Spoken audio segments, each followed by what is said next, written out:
So audio's running, video's running, I think. Yes. I have my I'm crazy recording hair it from on. here, so it's all good. Bless, bro. Yeah. Okay, ready? Habibis, man. I think so. Yeah, I've I never think. done this before. Oh man, bless, man. Wallah. Thanks a lot. Is there for your anything I time. need to be prepared for? No. Maybe. Assalamu alaikum, brothers and sisters, and hello and welcome to another episode of Buckle Up, the lockdown edition. And man, oh man, this one is really way overdue. This incredible guy, I've known him for 15 years plus. Now, every time I meet his brother, who is an amazing artist, Moh Flow, he tells me, man, you keep increasing the years. But yeah, I calculated it. It's like 14, 15 years. Ladies and gentlemen, yeah, man, something like that. Let's welcome together Ayham Homsi. Assalamu alaikum, man. Wa alaikum salam wa rahmah. How's everybody doing? Thank you, Has, for taking the time to get me on Buckle Up, which is honestly like one of my favorite platforms in the region. Oh, bless, man. It's an honor. Okay, so we're not in a car right now, but are you ready to buckle up? Let's go, man. I want you to I'm do ready. this gesture of you. Yep. Just do the fake buckle up. Strapped. All right, let's go. We're I'm ready. strapped. I'm ready to go. Okay, but listen, since this is somehow officially kind of the first time we really get into it one-on-one with you, you know, earlier throughout the day, yesterday and today, I was like listening to old interviews I've done with you guys, and it's always been you, Moh Flow, you, Majid. There's always like, you know, I've never really been one-on-one with you. Right now, I'm so happy I'm one-on-one with AY, the producer. So Yeah, I really want to I have to start to ask you, when did you go from Ayham to AY, the producer? What was that moment? I never really went to AY, the producer. I've always went as AY. AY. Right? But then like Majid one day was talking to me and he's like, you know, it'd be cool if you just add the producer just for socials so people know what you do. Nice. It just So looks when did more the like Ayham there's a to AY? brand. When did you fall in love with music? Early, really early. Like I was super young. I remember I used to live in Damascus, Syria when I was like in grade like 3 or 4 before I moved to Saudi. And then I remember getting my hands on a bootleg tape of like a Michael Jackson video, like compilation of like all the times of like Remember the Times and all those songs. And I think that was the moment, but also like I come from a household that is extremely musical, right? Like growing up, my mom's playing Fairuz in the house or Abdul Halim or mostly Fairuz because she loves Fairuz so much. God and bless. like my dad's playing like this oldies tape of like Bryan Adams and like Wow. I don't know if it was Aerosmith and Guns N' Roses and stuff like that. So I come from a household where like music is part of our morning ritual. So there's always music blasting in the house in the morning. There was not one specific thing that got you into music specifically, or all these combined together? Yeah, and you're living in a household and stuff. You don't remember a moment, something that, you know? I mean, I've always been attracted to music. Like I remember growing up when I was really young, when I moved to Saudi, that's when I was in Jeddah, I started getting my hands on more and more music. I remember music playing a big role in who I am in terms of like I would listen to music all day long. And I would like all the way to the point where I put my headphones on before I go to sleep, and I would listen to music even before I go to sleep. Like I think it just played a very dominant role in my life. That's me thinking that I was a fan of music. Like I just loved listening to music. And I don't know. how did the production element come through? And let me just say here, again, I've interviewed Moh Flow across the years, you know, like 4 or 5 times. And I remember there was one interview, you guys were in Mix FM Saudi, and you came in and you kept saying, check out mohflowmusic.com. Check out Moh Flow Music, that you kept saying, which is amazing. And I salute you for it, man. You know, and you guys have an amazing working relationship. Of course, you guys are brothers, but he looks up to you. He says that you're the reason, you know, why he is right now, and that's salute. But when did the production element come through? So I was in Dammam, and I got my hands on a bootleg software. You can't catch me for that now. It's too late. But like basically, it was a bootleg software. It was called EJ, and it was basically it was just a bunch of loops. It wasn't technical at all. You just grab a bunch of elements and lay them on top of each other, and then you have like a beat. It wasn't a lot of like How old were actually you, putting and why were you interested to get that in the first place? I don't know. I was just always intrigued by the elements of music. Like I've always wanted to know. Like I remember making mixtapes for my friends, like downloading like music and making mixtapes really on. So I've always been like really like music was really a big part of my identity as a person. But I remember getting my hands on the software and I was just basically just like playing around with it, and I just really got into it. And then I got myself like a really like cheap, you know what I mean? Like those microphones we used to have back in the day to make like internet calls. Oh, yeah. Remember those white ones? So I was recording on it, and that was in the MAM, and I was like trying to like put together like records. I was just interested in like, oh, how do you mix voices and how do you like put together beats? And then I think that was the start of it all. And then I started meeting more. I think I started meeting more and more people. I've always had a problem making friends, but I started making more friends that I felt like I bonded with them on like truly over just music. And I think that was like the thing that really made me like drive more towards music. Like it's always been I don't know what it is. There's something in me that just drives me towards music. It's always like that. And then I moved to Jeddah, and then I got my hands on better software, whatever. And then I started really, really producing. But I remember one producer that I used to go to, forgot his name. His name was Psycho. He used to live in Jeddah. He's a Moroccan guy. Wow. And he used to work in one of the studios. He's like, yo, come record here whenever you want. So I used to go and like basically like fiddle around and we make beats. And I'd always show up so early and leave so late. And he's like, it's crazy. You show up here like it's your job, but no one's paying you to come here. And I don't know what it was, but I really just wanted to make music. Like I wanted to spend 24 hours a day just doing nothing but just like making music. I don't know. How old were you at that point? You remember? My earliest memory of me making music, I was about 14. And at that point, I was around 15, 16. So that's when I met Anas. That's when I met like Joe. Wow. That's when I met like Caffeine or Benjamin. That's when I met all those guys in Jeddah. Like that's when I started like making those relationships in the music world. That's when I met Samir Kredia. Shout out to Samir Kredia and all of them guys you mentioned, man. Yeah. That's amazing. Okay, this is really showy off topic, but Facebook, man, is crazy. I don't know when I saw a picture of you. You had a fro? I had a fro. It was really ugly, and I hope nobody finds those pictures. Like, no, we're gonna be posting it probably. No, I'm just kidding, man. But I get messages from my friends saying we're gonna post those pictures one day, and we're gonna just embarrass you. I still have crazy hair, but it's just a whole different format now. And is it true that you tried rapping early on? Is that right? No, I didn't try rapping. I was a rapper. Oh, I was a rapper. Oh, wow. Okay. Bro, we had a deal with one of the labels back in the day. It was me, myself, Joe, and Benjamin. What?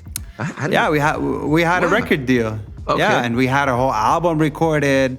And I'm actually miss those days or not at all. I hope no one finds that music because it was terrible. So the thing is, I think I did not know what I wanted to be. I wanted to be involved in music, but I wasn't surrounded with enough artists, right? It was a lot of it was nobody. It was just me. So the only thing I could do was make the beats and try to record rhymes over them.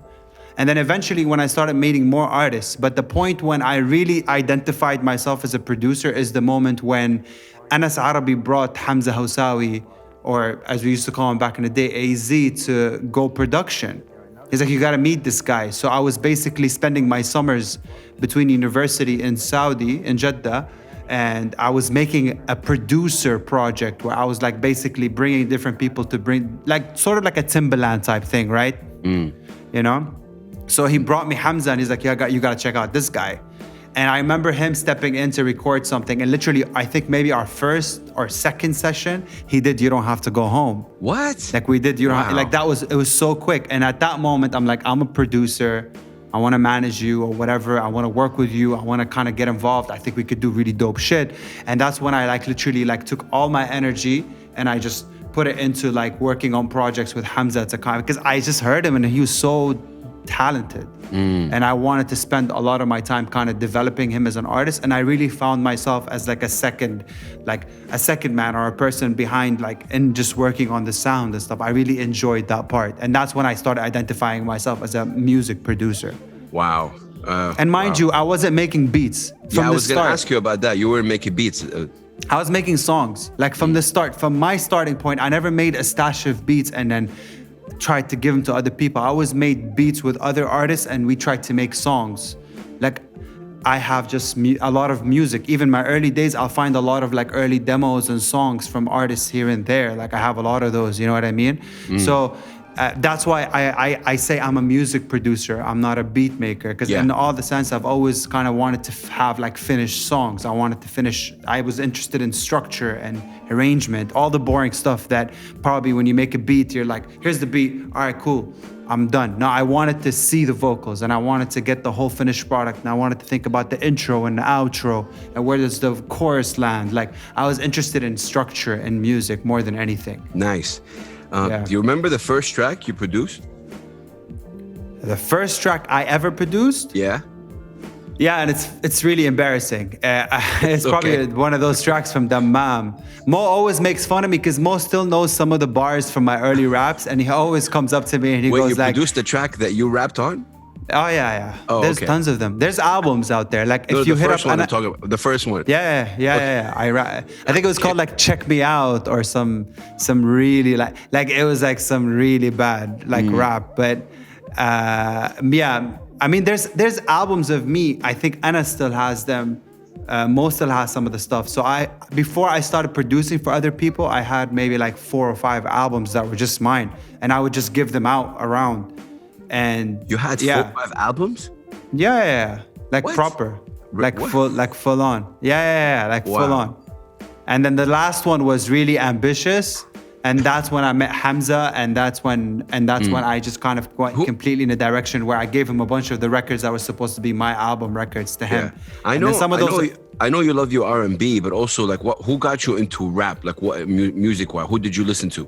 Like who are the artists that we were talking about? But the reason why I'm into R&B is because where I grew up. Okay, let's just set it up like so people understand how we grew up and where were we at the point of like the 90s. Yeah, we grew up in Saudi Arabia.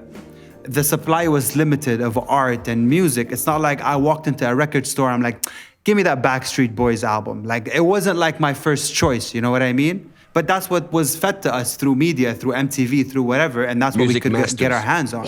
You know what I mean? And that's what we had to deal with. We had to deal with Music Masters. By the way. Wow.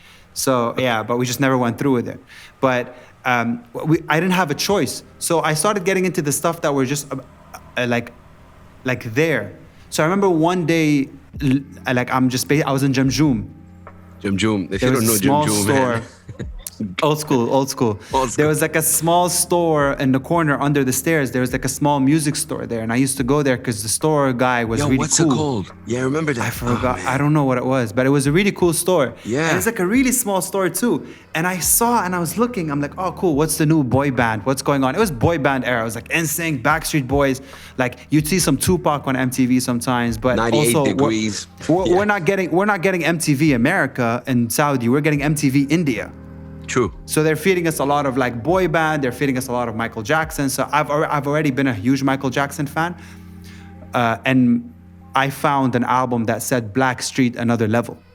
Oh. So I'm like, what's Blackstreet? Is that like a Backstreet Boys? Oh, cool. Let me check this out. So like I buy that and I listen to it, and I fell in love with this album so much. Later down the line, I connected the dots. My favorite Michael Jackson album is Dangerous. Okay. And my first entry to like R&B, or I hate the word urban, but my first entry to R&B was that album from Blackstreet. Wow. Now Teddy Riley produced Dangerous, and Teddy Riley is Blackstreet. Yeah. And just when you connect the dots, that's why I always say like he is the reason I sound how I sound, because Teddy Riley is the producer that I really like, was attracted to everything that he did musically, and I was a big fan. And then from there onwards, I got into Tupac. It was a lot of West Coast rap, like a lot of Tupac, a lot of Snoop Dogg, and then Dr. Dre, because like being a producer, you're like listening to Dr. Dre, like Dre Day, like Chronic 2001, and then Eminem came out, and then Eminem, and then Exhibit. It was a lot of West Coast. Yeah. And then one of my friends moved from, I met later on, shout out to Tariq, he moved from Toronto. So Tariq, TQ. So TQ was in Toronto. Exactly. So TQ was in Toronto. And then he had a bunch of like tapes because Toronto's close to New York. He had a bunch of New York rap. And he's like, yo, check this out. Yo, check out Jay-Z. I knew who Jay-Z was. I just never liked East Coast rap. And then I remember he played me the Blueprint. And I'm like, what is this? And my mind just completely opened up to like East Coast. I'm like, oh, there's Nas. And then there's like Jadakiss. Oh, there's Rough Riders. Oh, Swizzy's dope. Like I started listening more to East Coast. And to this day, like one of my top 5 albums is like The Blueprint. Like I love everything that is Jay-Z. You know, yesterday I was playing Magna Carta in the studio with Mo. I'm like, what an incredible like rapper. Yeah, of course. Yeah. But I still hold the West Coast very near and dear to me because the West Coast is very melodic. You know, they had the G-Funk, they had all these things. So I know it's a very complex answer to your question, but that's kind of my answer. I'm also interested. I want to know if there's anything rubbing on the microphone from your end, like in terms of, did you hear that sound? No, don't worry. I'm recording right here. Don't worry. Okay, you're going to get some clean audio. You're dealing with AY, the producer, man. My man, yeah, man. Bless you, brother. Thanks a lot for answering actually something like that. طيب, wow, there's so many questions that can come out of that answer. Salah, listen, I want to talk, maybe not a lot of people know, but I want to talk about Nothing Personal. Yeah, wow. 2010, was it? 2010. 2010. And obviously, you know, tell us about that. Was it Moh Flow's first album? It was Moh's first mixtape just on his own. So at this point, Mo is hanging out with the guys from the Run Junction. Obviously, Anas is one of my best friends, right? Shout so out he's Anas hanging out with them. Arabi, check him out. And by the way, just a quick side note, yesterday we spent like an hour talking back and forth on IG. Yeah, I was with him on the phone just now. He told me we had a big debate yesterday. So I mean, I think it's healthy. I think it's very healthy. We had a very good debate, and again, for people who are just watching, I know this guy for over 15 years, and subhanAllah, when you know somebody for that long, despite of many differences you might have, you end up remembering why you fell in love or why you connected or why. So I've always looked at you guys, and I'm so proud. And it's interesting you said TQ, because TQ was giving you all these tapes. For me, it was Weedo. Remember Weedo? Yeah. Walid gave me the tapes that had Narsi and Omar Ofendim and Shadia on it, or something. Actually, Narsi on it, and then I discovered many, which led to Revolt, which led to Leish Hip Hop, which led to this one. Right now. Weedo is a very. I mean, shout out to Weedo. He's a great curator. He really knows sound. He's smart. Him and his brother, both him and Moody, have always been shout out to Moody. They understood culture in a way that was very interesting. You know? True. Like, interestingly, and you actually said that on one of the interviews we did in 2013. You said Weedo's a hip hop head. You know, which is kind of really. He is. So big up to him. So nothing personal. It wasn't nothing personal. It wasn't none of your beats. I think there was Once Again, and that's the first time Mo. So 2010. When did Drake come out? That's a good question. Okay. When did that early Drake, like the first one with like Eminem and Kanye? That was 2006. Forever? 2006? I think so. You can hear the influence of Drake at that point. Like it was 2010.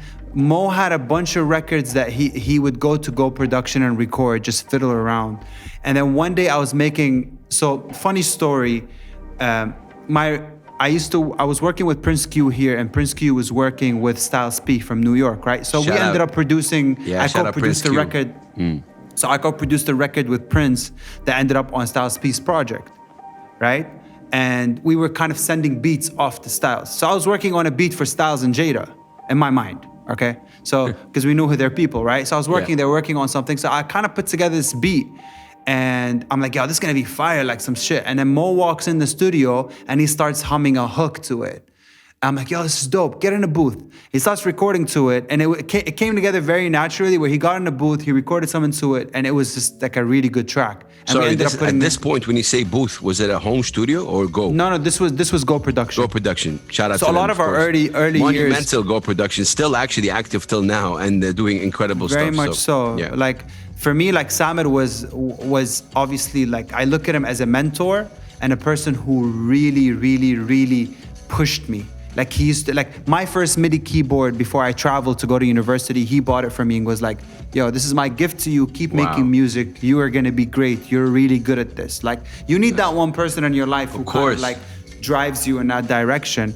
So we made the record Me Mo and put it on Nothing Personal. Nothing Personal maybe has 1 or 2 from my production. So at that point, I'm not taking Mo seriously. I'm like working on his mixtapes, but I'm not really like investing a lot of my time doing records for Mo. I'm kind of just helping him here and there. I'm mixing his records, but I'm more focused on AZ at this point. I'm more focused on Hamza. Mo is kind of just like young. He's kind of figuring out what he wants to do, and it goes on this way for a really long time. Like Mo kind of drops all these projects that I'm mixing or whatever, but Hamza is still kind of my pillar, and I'm focusing on, like me and Hamza are like kind of like scheming. What are we gonna do next? We gotta figure out a deal. We gotta get management. We gotta do this. Like we're kind of trying to scheme of how we're gonna put Hamza on, because we all believe that Hamza was like, still is one of the most talented people to ever come out of the region, and we wanted to kind of like find the way to put him on. Because if we put Hamza on, then like the entire, and we were going by Harmony at this time, Harmony Brothers early on. Right. So there was Harmony with an O? Correct me if I'm wrong. Yeah, it was the full-on Harmony. Yeah.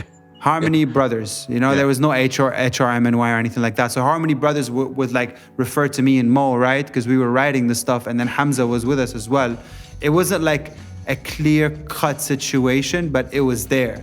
You know what I mean? And then when Hamza did all those records on his first and second project, which is First Words, that's on Soundcloud, a lot of those songs are written by me and Mo. So Heart Attack, I think, was written by Mo and Hamza. There's Right Here, I think, was written by me. There's a few here and there that we wrote together. Would you say you're an underrated songwriter?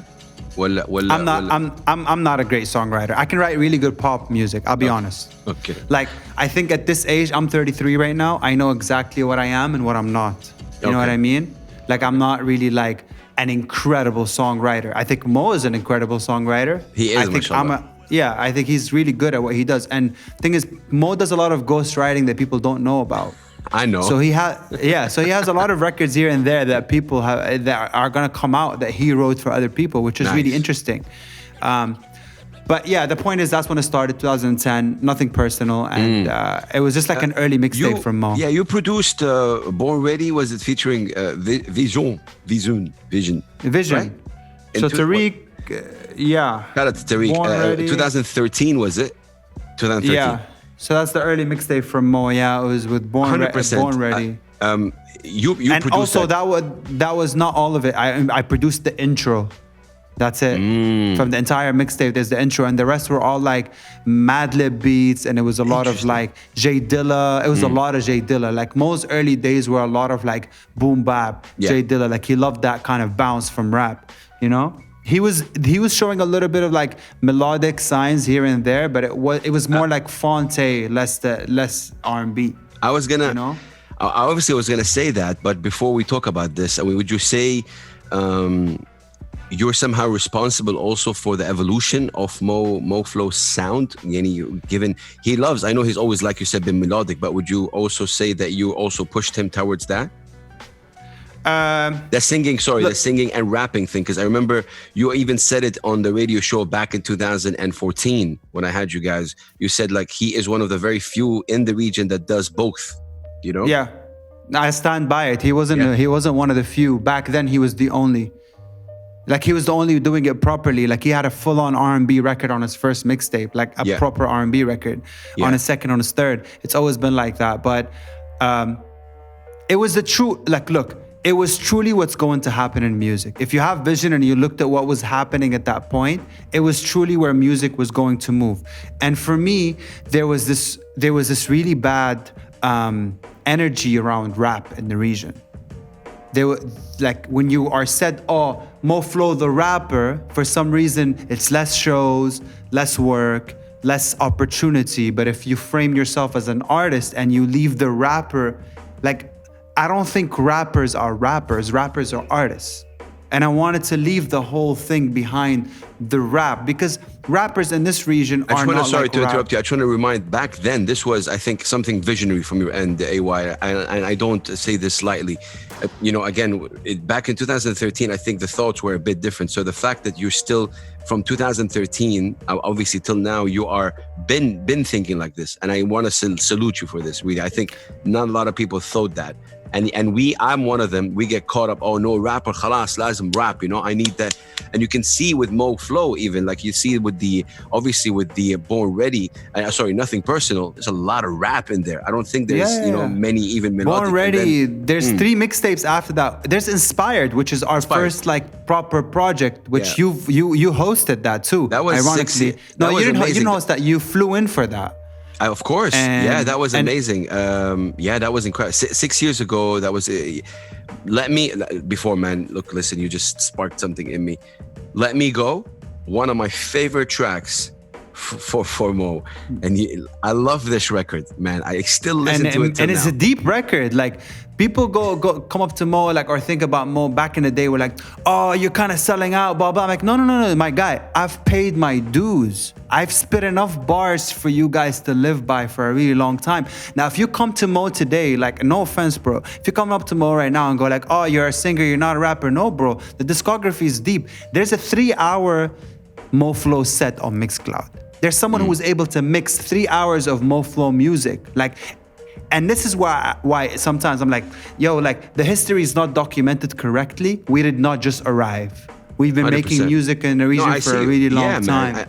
We've been really consistent. Man. Yeah, I mean, again, Let Me Go, Forbidden Colors, and also I think maybe Cash out of the like tracks. Honestly, if you're listening to this interview right now, go to SoundCloud and write Moh Flow Forbidden Colors. Hands down. It's like, you have to understand the age that Moh was at and the things that were going around back then. There was no rapper rapping as hard on that album. Like, there's a lot of amazing rap records on the album. And then, like, we had License to Kill with Nino Bliss. Yes. Like, we had a record with Nino Bliss on the same album, but at the same time, Moh gave you Forbidden Colors. And Forbidden Colors, to this day, is probably one of my favorite Moh Flow records. Would you say that was the beginning of the shift? AY, like that was of the R&B shift of you guys as both, and khalas, you released that, and then would you say that's the beginning, or the beginning started even before? No, Inspired as a project was me and Moh saying, all right, you know what, the industry's not messing with us. No one is showing us respect. No one's showing you respect. Oh, no one's showing you respect. It was more of that. It was like there's a line in Moh in one of the remixes on SoundCloud, the Rihanna remix, where he goes like, me and Big Bro had to sit down. And like he details that sit down when we had that chop up, and we like, all right, cool. They're not messing with you and they're not messing with me. Like, they're not letting me in as a producer because they're kind of trying to they're sunning me. When I came to Dubai, they're like, oh, little bro, AY, you're trying to produce. Oh, you're cute. Oh, whatever, you're trying to make beats. It's all right, And then Moh, the same thing. Oh, you're trying to rap. Oh, cool. Yeah, we'll see what we can do, or we can fit you if we can get you on a stage or whatever. It was a lot of we felt a lot of resistance, pushback. Yeah, we felt a lot of pushback. Not from the city, but generally we felt the pushback from our environment, where like, oh, you guys are new here. But we're not really new here. We've been making music for a very long time. But it was just because we're the new kids on the block. And that's when it feeds back to what you said about, oh, you guys are very private. We're not from this era, guys. Yeah. I didn't come to Dubai today. I've been here for a really long time. The choice of being private is the choice of me pulling back and saying, all right, I'm not gonna get involved in none of this.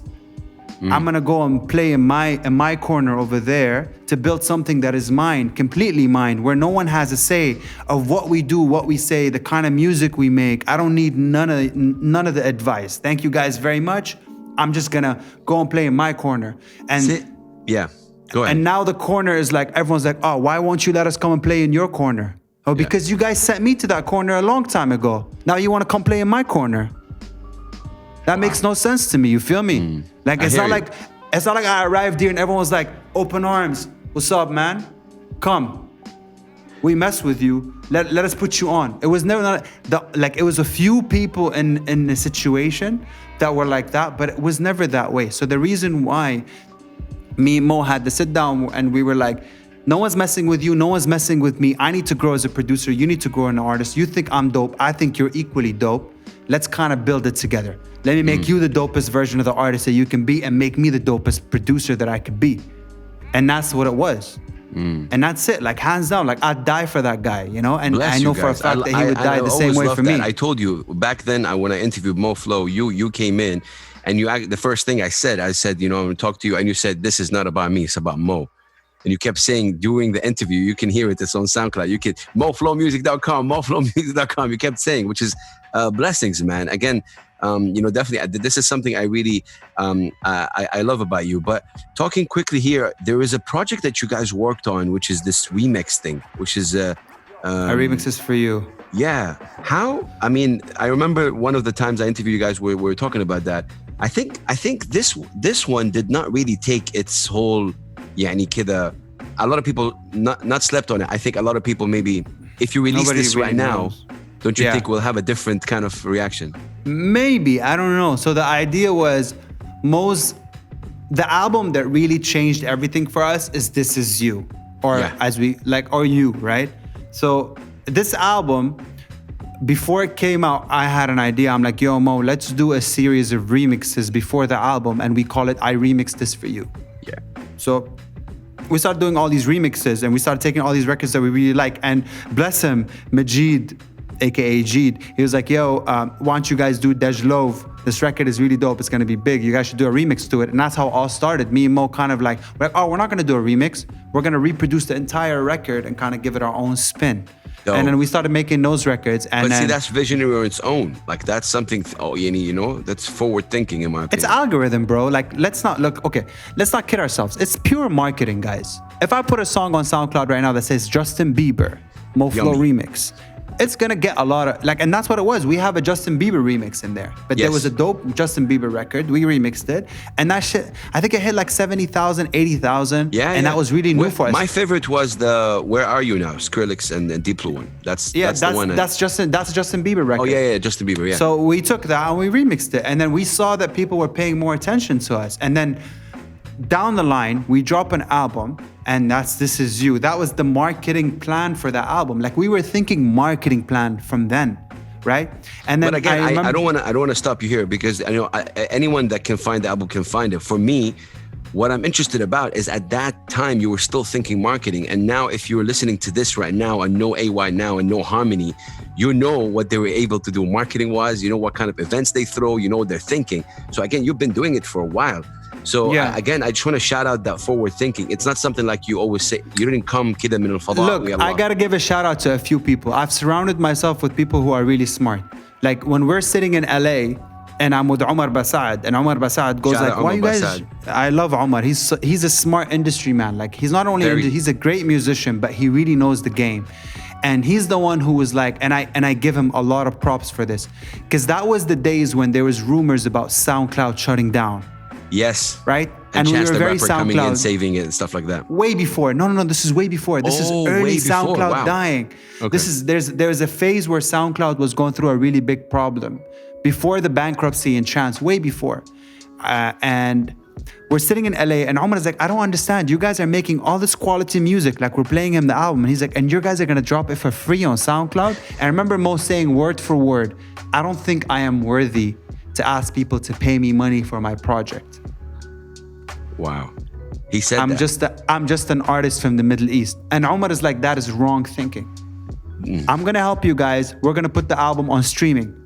No What one was streaming putting, was it? Bro, that was early Apple Music, early Spotify, early iTunes. Like that was iTunes era more than Apple Music. Apple Music was an extension at that point. It Yeah. was just beats, radio and stuff like that. It was a bit like, and Spotify was still there. And he helped us put the album on streaming. And then like years down the line, you're looking at 2 million plus streams on an independent album that like we thought about throwing away and putting for free. You know what I mean? It still did really well. Yeah, of course. Just quickly, one of the questions I got, I'm not going to name, because some people said, we put out the post of people asking questions. Some people said, don't mention my name. Like, no mention names. It's all good. But one question that came regarding Omar, just quickly, is Omar Basad ever going to be on Harmony? Omar Basad is so there's an extended extension of the family. Like Omar is my really close friend, and Omar has his own like. He has his own trajectory as a person as well. But me and Omar work often. Like we talk almost every damn day, you know. But just quickly for people tuning in, obviously, who's officially Harmony? Is it Moh Flow, AY? So it's Moh Flow, AYG, Mind Circus, and Adam Nabil. Well, I mean Adam Nabil as well. Look, I'll tell you honestly. Like when I meet you, it's not like I come up to you with a contract. I go like, "You're Harmony now." That's not how it works. It's a relationship that we built over the years. Like. I didn't say that Adam Nabil is Harmony. Adam Nabil said Harmony. I don't force it on people, but it's like a natural relationship that I build with you or we build with you where we feel like you are part of our world now. And it's not like a contractual situation. We don't treat it like a record label. It's more of like people who have similar visions and think about the same things in the same place and kind of move together. Same thing with Majid. We didn't sit down and go like, you're Harmony now. When did Jeed come? I mean, you know, kind of connected with you guys. Ironically, bro, when I met Majid paid me to work.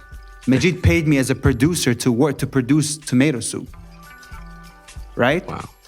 So he paid me, we worked, but when we bonded like hell, like me and him became friends. We'd go to the gym together, we'd eat together. Shout out to him.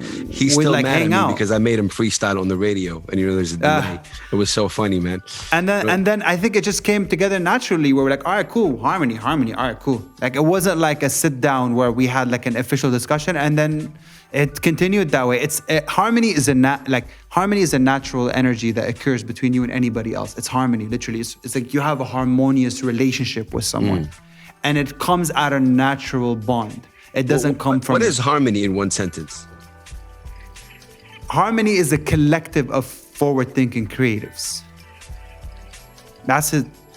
Today, Harmony is a creative agency. Yeah. Tomorrow, in 10 years, Harmony will be something else. It's forever... You believe that? It's fluid. It's forever fluid. It'll be 10 things. It's an umbrella. It's not one thing. It's a record label. It's a clothing line. It's whatever I want it to be. It's whatever Majid wants it to be. It's whatever Mo would like it to be. Like we don't really have a sort of like a, this is what we are and concrete. This is like we're a research hub. That's how we look at ourselves. And this is sort of like how Majid also says that about us all the time. Like let's be a research hub for as long as we can. I love the way you guys work. But listen, this question might provoke you, and I think it's okay. I know you for 15 plus years, so yalla. I think when I at least first came to the UAE, which was about 5 years ago, there was a lot of, I wouldn't say negative. It's a strong word. There was a lot of, not even tension. There was a lot of thoughts that are wrong about you guys as Harmony. And I remember me and Ju sitting down and talking about it. Now, I don't know if anyone who's listening had that, and now obviously there was a certain thinking about you guys. Did you feel that? First of all, did you feel that, or maybe you didn't? And if so, if you felt it, there's a big shift right now of how people see Harmony and how people see you guys. In all honesty, I think you were one of the few people who was honest enough to come and say like, "Hey, man, there's this notion about you guys, and this is how people feel about you guys, or whatever." But I didn't feel it because I don't really I listen to my surroundings, but I don't pay too much attention to those things because I know they're very distracting to me as an artist at the end of the day, because I am very, look, man, I'm a Cancer. Cancers are extremely emotional and passionate about their work. If you tell me my work is not good or trash, I'm gonna take it very personally. I'm not very competitive, but when it comes to music, I'm very competitive. But it feeds back to what I was saying earlier. I was sent to that corner. I was asked to go and work in private in that corner because nobody wanted to kind of work with me, right? And it's nothing against anybody. It's all, in all honesty, I got so mad love for everybody. That's the honest truth. And then I just stayed in that corner and it never came back. The people you're talking about are people from a generation that is not mine. Yes. I'm 33 years old. So when I was doing it and whatever I experienced, those people have had nothing to do with it. I just remained very private as a person and stayed in my corner and worked with the people that I work with. And I they think saw a that lot kind of privacy as a sign that, you know, he pushing us away.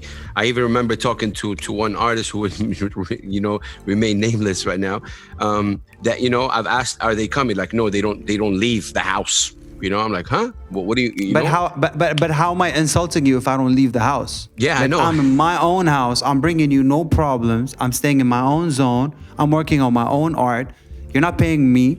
I'm not paying you. Yeah. We have no like zero kind of like interaction but in terms now, of. man, now no one can say that you guys didn't do that. There was a lot of kind of artistic, you know, earthquakes that you guys were responsible for as a company, as a collective that you're saying, and even as you know, like man, you've done a lot of work in a span of like I'm talking about the last 3-4 years, you know, and people's perception that was there have shifted right now. I'm pretty sure about that. But I'll be honest with you, like, wallahi, it was never done because we wanted to shift the perception about us. Yeah. It was how it's who we are and how we felt at that moment.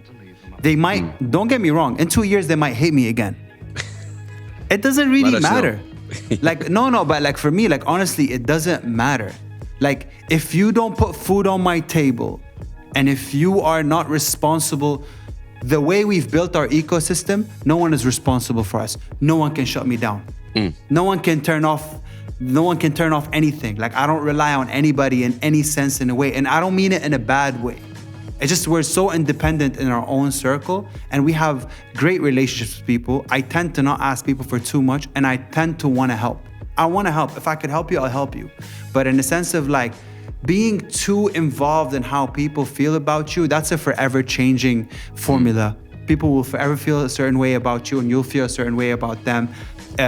It's just, I think all I want sometimes is for people to respect me and I want to respect other people because that's all I can ask of people. Which is actually an amazing kind of lay through to the next question. Manal Ofriyan, I hope I'm saying it right. Shout out to you. She's like, I love Buckle Up. This is a question to AY. I hope it gets through. It's going through. HRMNY, AY, Moh Flow does sound a lot like what OVO are doing. Now, I see that, okay? I shout out to Manal. Now, let's play it in a different way. First of all, does OVO as a collective as well inspire you? Of course. Okay. Of course. Me and everybody, bro. Of course. You're talking about Michael Jackson. Like, this is Michael Jackson of our era. So if we're discussing it from a perspective of like, oh, you're inspired by Drake or you're inspired by 40 or how OVO moves, but who isn't? Yeah. Name an artist right now. Would you say that you kind of inspired in a way that you did? Like, for example, man, Shaquille O'Neal inspired me a lot. Yeah. At one point, I was kind of talking like Shaq, acting like Shaq in every single way when I was a bit younger. Everything, like, you know, everything. So obviously, I'm not Shaq. I'll never be Shaq. But would you say that you fell into that for a period of time and then you found your own way? Or no? In terms what of way? The thinking. Like the thinking, how they drop things, marketing. Yeah, definitely. But everyone did though. Like the whole mysterious rollout is a weekend thing. XO, Drake. It was a whole era of mysterious. Man, nobody even knew what Billie Eilish looked like for a while. You know what I mean? Like, or who she was. Like, she's very mysterious. There's the whole mystery rollout there's one intention behind it. Here's the music. Let me know how you feel about the music. Who cares about me as a person? If you like how I look or how I speak, you know what I mean? Put the music forward. So that was the thing that we liked about it, is that we didn't have to put our personalities forward. We didn't have to be like influencers to sell you music. We just had to put out dope records. But that then, looking back at it, we don't do great on social, right? Like me and Mo don't do crazy on social. Even Majid, we don't do crazy on social. We're decent. But we do 1 million streams a year with no promo on Spotify. That's what happened. We did this, you know? And I don't think, thinking about it now, we should have been a bit more outspoken and a bit more communicative because we need to speak to people too. So to answer your question, yes, we were very much inspired about how they move. So was XO though. So is LVRN. Look into them, the label that basically works with black or blacks, like basically collective. This has inspired an entire movement, but also looking at it today, we have found our own way to move in a different way. We found our own voice. Excuse my ignorance here, and again, I'm sorry in advance. Now, when you're talking about these, labels or initiatives, collectives that you mentioned right now, when you shift to the Middle East, you're like, at least MENA region. Yeah. Other than, I see Outlaw Productions, shout out to them, incredible, and you guys, again, excuse my ignorance. I mean, I can't think of this, but who others as a collective I'm talking about in terms of like, can you name any? Again, me and you are gonna put on blast right here, but it's all I can't in terms of dropping, right? You just said things like, in terms of Mo, there's marketing, there's releasing. Outlaw, it's kind of the same thing but different genre. Well, you have what's happening in Sudan right now. Of course, the Circle is a new initiative that it's amazing, led by 80. What do you know about them as people? They're very much music centric, but they're very much music centric first. They're not out there. They're not influencers. 100%. They started this collective. It's all featuring a lot of, obviously Sudanese artists, and it is an amazing thing. They're dropping on Bandcamp, Soundcloud. They are a collective. Boom. They did the 249 Experience Volume 1, which is amazing. The 249 is incredible. He's featuring with Baz, on one record, which is incredible. Incredible. And they're all incredible. Like that's a crew I can name. I think. What's happening in Saudi as well with, I'm trying to remember. The name escapes me, but you know who I'm talking about. Saud and Bridge Entertainment, I think they are starting to, also collect, Saud's also a very creative and smart guy too. Like he really knows, and he's a really great, like, you know what it is? I don't know Saud. I met him once. Really? But he's my brother. Like, oh wow. On some real nice guy vibes, like just good vibes. Always supportive. Like he is. But man, what I'm trying to say is that we need definitely more. And you guys are really, really, I'm not saying this because we're doing this, and every single time I say that, I keep saying it. It's very, very important for us to be obviously that collective. And that question for OVO, you can be inspired by somebody, but a lot of people thought that you're doing a lot of copying for that. And you just said, it's fine if we do it for a while. But would you still say that you are, you're following the news, but are you, what's the difference? What the difference is, like, the difference is that we don't have Drake as an artist, which is a shame, because I would have been a millionaire and I wouldn't be talking to you. I'd be doing something else. But know what I mean? Like, no, I still be talking to you. I love you, Hass. I'm joking. Oh, bless. But okay, so when you're a millionaire, you're not going to talk to me. No. I'm going to take you with me, bro. We're going to go all the way up. Probably you're going to be richer than me because you work 10 times harder than me. Oh, man, bless. That's not even the idea. The whole concept of copying and the way it's kind of like considered a bad thing is like such a misconception, right? A lot of art starts from you copying someone that you love, especially when you don't have the know-how or understanding. You see something that you love, you start doing it, and then eventually it grows into effort to become your own thing, and it becomes your own form. And that is a true thing from everybody. Cole looked up to Jay-Z, copied a lot of the things that Jay-Z did. And that's Cole, that's one of the greatest right now, right? True. Kendrick looked up to someone, copied that someone, became great on his own right. It's always that way. That's how all art starts. You have to have a reference point. If you don't have a reference point to benchmark from, you're just, and this is what pisses me off, not pisses me off, bothers me. I'm trying to be a bit more subtle. This is what bothers me.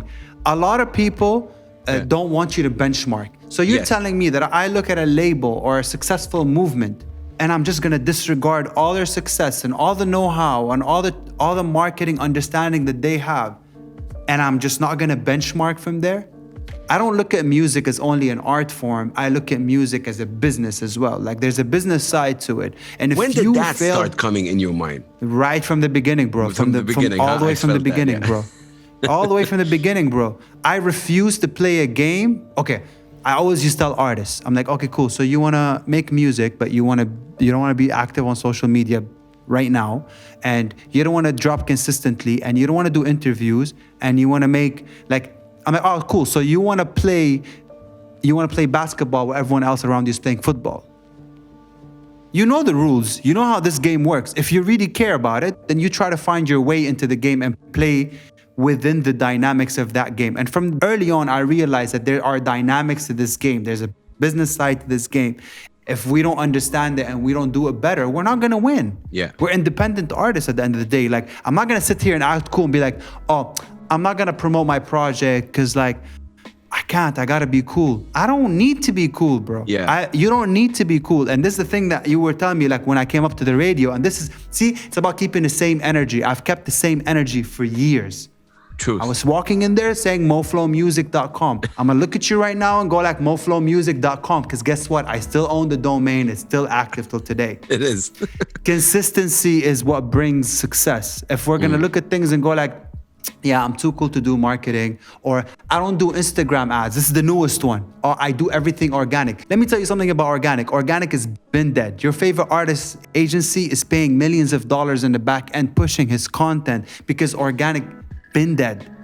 And this is what kills me about everyone in the region. Like everyone's like, oh, it's the new version of, are you old school or new school? Are you real or are you fake? Are you organic or are you doing the marketing effort? So you're telling me I'm about to spend 15 years of my lifetime working really hard on this piece of art, and I'm not gonna do the last bit of marketing for me to get this art. It's like a difference between you painting the most beautiful painting and wanting to hang it in your living room.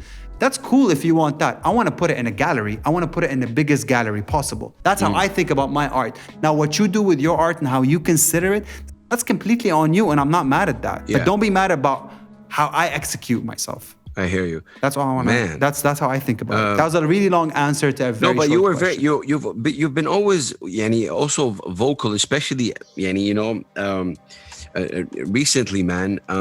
You spoke something about, you know, being a producer and how you overlooked sometimes, and how, you know, you've been doing this for 15 plus years, right? Safe to say so, or even more. Long time, man. Yeah. Does it get yani, when you sit down on your system and you know, khalas, you want to get into it, do you have the same rush as the beginning, or khalas, you're getting used to, of course, to that? It's the same feeling that you get before you get on an interview till today. When you do something that you love, it's very hard to lose that for it. Like, I still feel the same way about it. I think what changed is my look at my environment. I think my frustration comes more from the world around me, and less from the art. I still love the art. And I don't hate the game, I understand the game. But I feel like I'm too quiet, or I don't speak my mind often, or I don't tell people how I feel about certain things. Or shamelessly, I guess it's the OVO thing. Like, it's like, oh, I don't promote myself enough. I don't say, oh, by the way, that really cool project that you all love, I produced that record, or that really dope record with Pusha T. Yeah, I produced that record. And like, you know what I mean? Like, by the way, I have a TLC placement, you know, like, by the way, like, I've done this. Like, I'm not really like shamelessly plugging myself as a producer. Like, I've done this, all like this, bro. But like, when you see like a big buzz around an independent project that's coming out, and then like everyone's like, oh yeah, shouts to the artist so dope, that's so well, amazing music. I'm like, you guys know I spent more time with that project than the artist, right? You guys know I sat there and I mixed 4 to 5 versions of that record that you guys are praising and loving. I spent more time on this piece of art as well.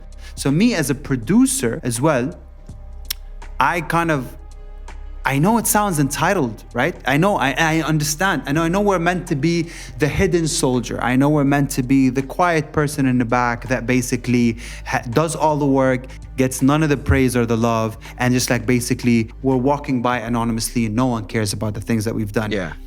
But that's cool in the first 10 years. But what about when it gets past that, right? Yeah. What if it's like 20 years, 15 years? Like, how long am I going to sit there and just listen, act I think like... your work speaks for itself. And I think, you know, stuff like people, when people don't mention, especially when it comes to production, I just think that, you know, it's lazy. But just, you know, because you touched on the Pusha T, there's a question here that came.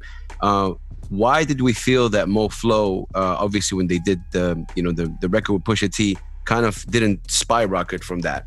You know, again, shout out to Hussein.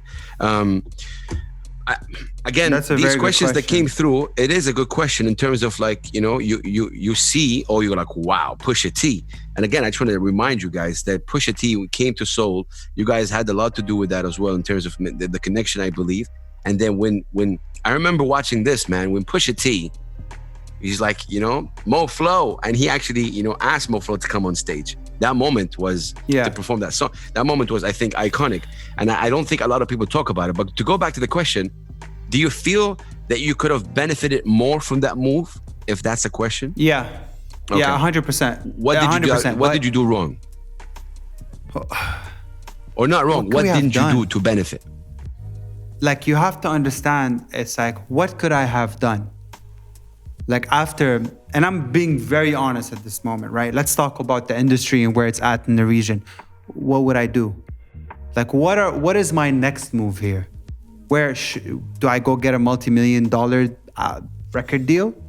That doesn't exist. Before you answer that, did that song, did that project put a lot of new people to you guys in terms of knowing more about your work? Or no? I think it put on a lot of, so again, like, I think we've always, so interestingly enough, Moh has always been successful on streaming. Yeah.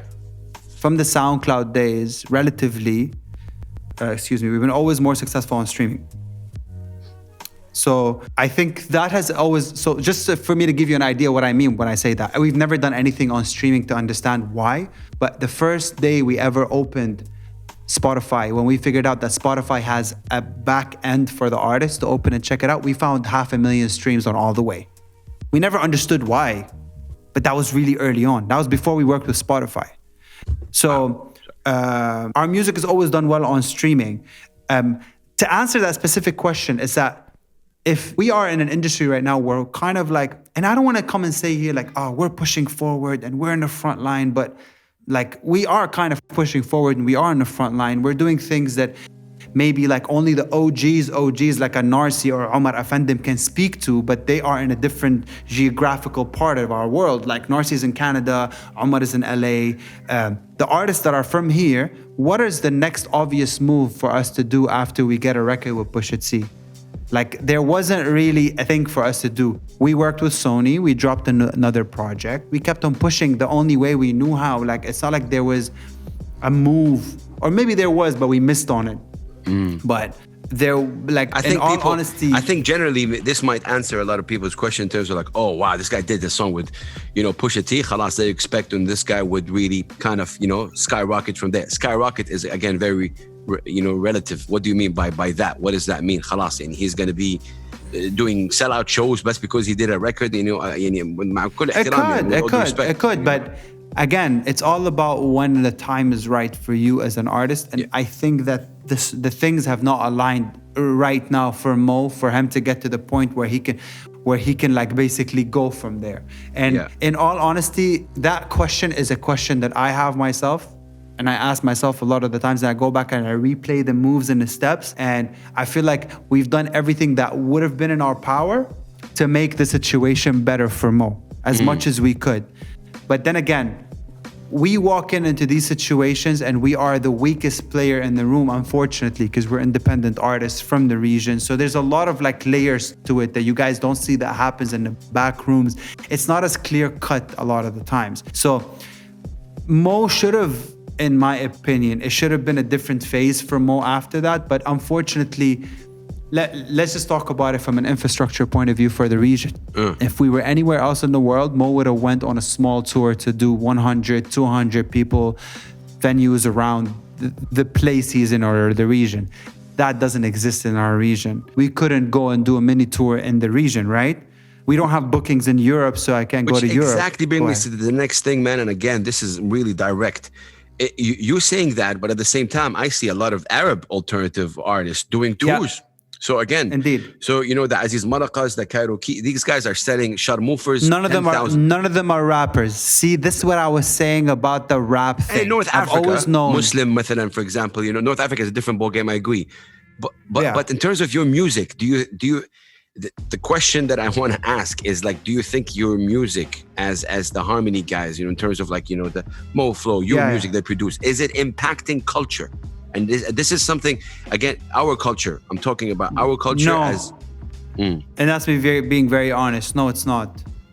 Do you... And it's... Remember when you did that? It's not intentional. I'm sorry, doing guys. These remixes, Abdel Halim and Wardas, and I myself, I feel very happy when I see this, but I want to see this in your own records. Is that possible? No, because I can't clear the rights, Has. Because I'll have someone's estate and family coming after me to sue me for those rights. Like, I love the fans and I love what you guys stand for, but like the business in the back doesn't really help you to do these things. If I want to sample a George Wassouf right now, how am I physically going to clear that sample for me to put it on streaming? Like, I asked somebody that question one time, and he said, I don't know who it was, man. He said, listen, when it gets famous, we'll deal with it. But right now, let's just drop it. I know, right? So that's the way to go about it. So the thing is, like, that's what I'm worried about most. And like, the thing is, we know that the region is not welcoming, because I think the time when we did it at was very critical. It was a shift. But now I feel like the region is a lot more welcoming to acts that are doing different languages. I feel like they're a bit more open.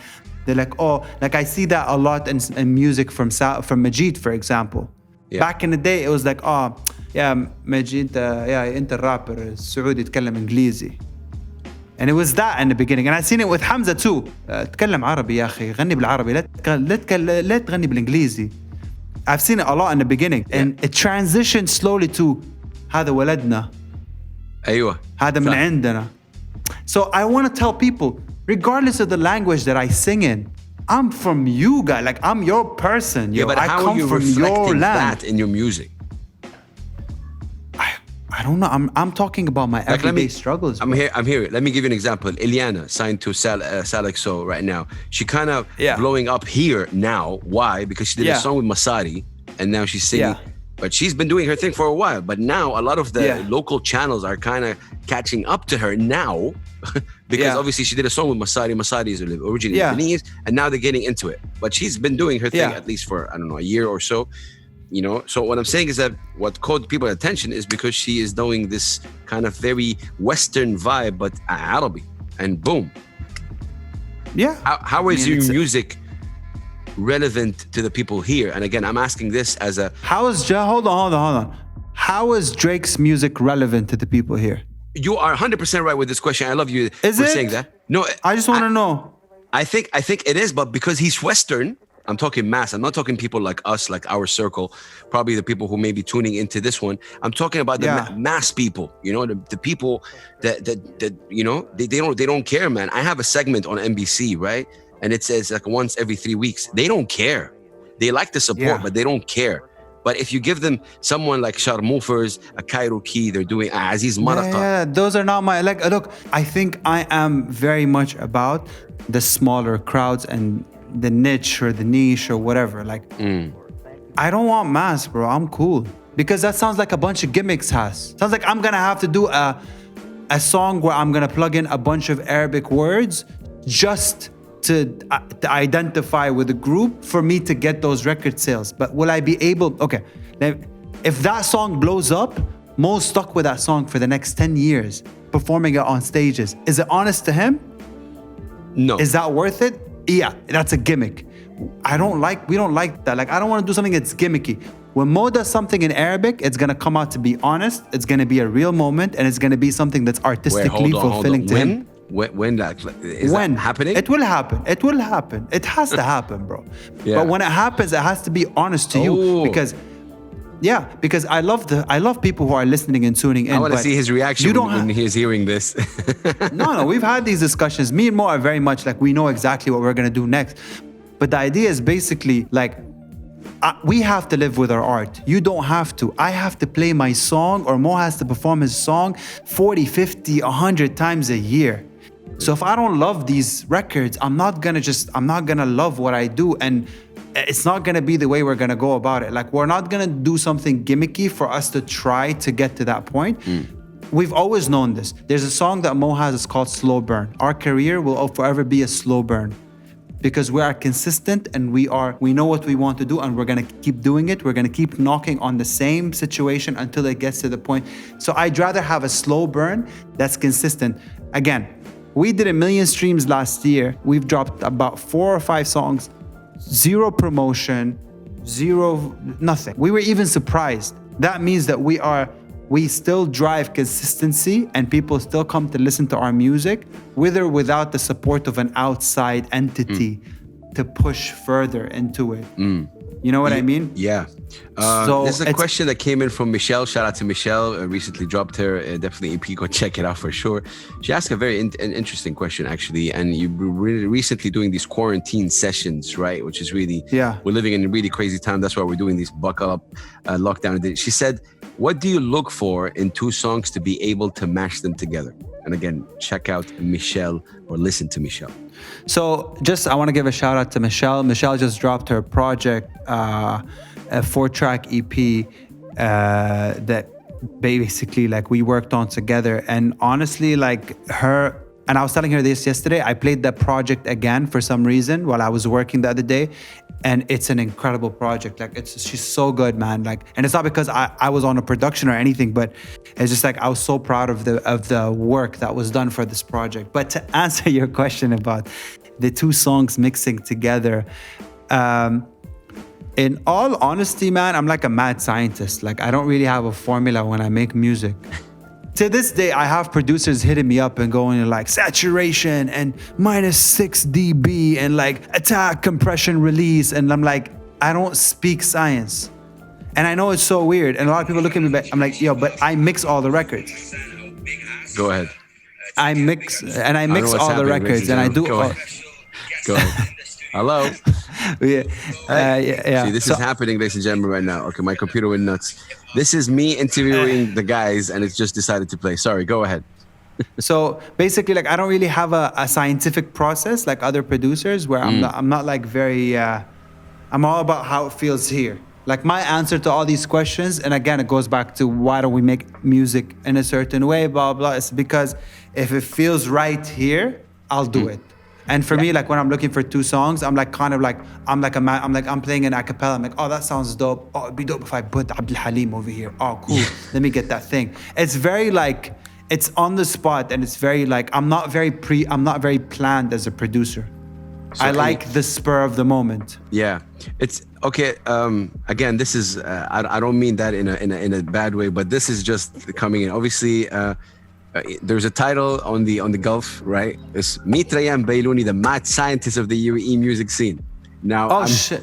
My bad, Baylouni. I love you, bro. And this is one thing that I want to talk about. That will go viral from this, but I mean, you know, a lot of people hit me up and tell me like, oh, do you have an issue with Baylouni? Yes. And like, and then go back. So a few days ago, Michelle's project came out. A blog went out and posted the thing, and they posted like a really beautiful review. Like it was actually a well-written review in terms of sonics, right? True. And it just bothered me. For some reason, I didn't get bothered about anything else that went out, whether I was mentioned or not. But that one specifically, because it was talking about the sonics and what it sounds like and all that. I'm like, yo, if you went this deep talking about the sonics and the building and what it sounds like and like all that, I'm like, I feel like my name should be right here because I kind of helped build these things, right? Like I was there, I was second man type of situation. And I just kind of posted something publicly. I'm like, yo, it happens again and again. And this is not the first time where I'm involved in a project where my name gets omitted or someone tells me they're going to remove me from a Wikipedia entry, or an artist drops a project and they don't tag me. And it is just like, I'm like, and I'm not talking about the Michelle situation. Michelle, bless her heart, she's been so supportive. Like, we have a great working relationship. I'm not talking about the Michelle thing specifically. I got upset about the publication more than anything, but it was just the collective of the situation of, guys, we are in a very small region, right? And we have a lot of artists, but we don't have enough producers. And if we don't create an ecosystem, and this is what they tell me, but like Beyonce doesn't credit her artist. Well, let me tell you something, my guy. When you become Beyonce, don't credit me.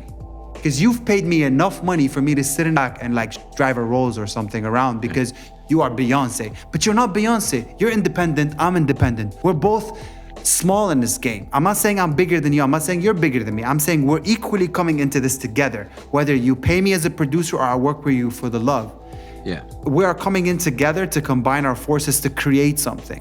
So for people to look at the producer and go like, I made a song, check out my new single. It takes a second for you to say, go like, shout out to AY, the producer, or shout out to Rayyan or Bailuni. Yeah. Or shout out to Don Fuego, or shout out to Saoud, or shout out, like, we're not that many guys. Many producers, no, we're not many producers, Haas. We're more artists than producers. In terms of, and for the region to get better, we need more producers.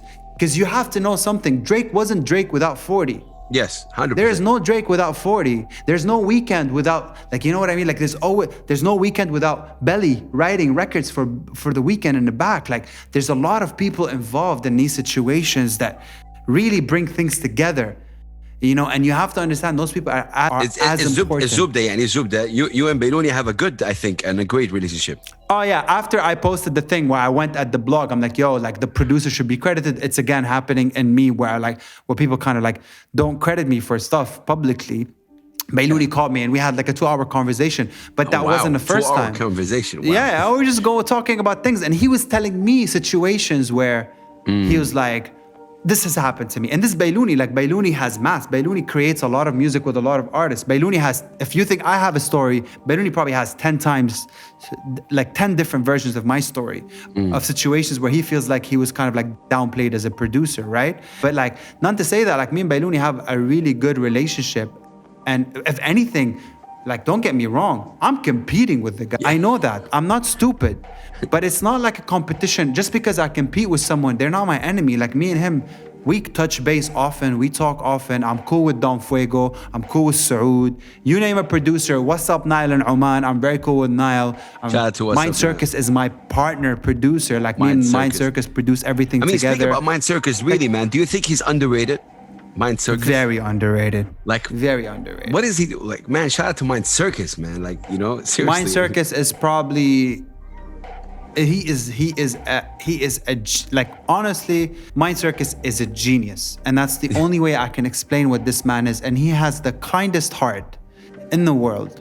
It's just his circumstances, his situation. And I feel like sometimes he is not given the best business situations or opportunities, unfortunately. But he's my guy. Like, I'm gonna make sure that if anything happens, he's my guy. Like, I will take care of Mind always. Imagine you're talking to Mind Circus and people like him, people who maybe haven't been dealt a good cards or whatever it is. No. Mind Circus is not like anybody. I would never put Mind with anybody because Mind is with me and Mind's good. Like, don't worry, I got Mind. Okay. Mind's good for life. You know what I mean? If I'm going anywhere, Mind's with me. But like anyone who's dealt a bad business situation and all right, 1 second. This is the one thing that on Buckle Up right here live. Ahmed is one of the geniuses right here. You want to ask me a question? Ahmed just joined in. Ahmed, say here. AY. Okay, cool. Just give me like about 10 minutes. We're done, Ahmed. I promise. Yeah, 10 minutes. All right. 10 minutes. High five. High five.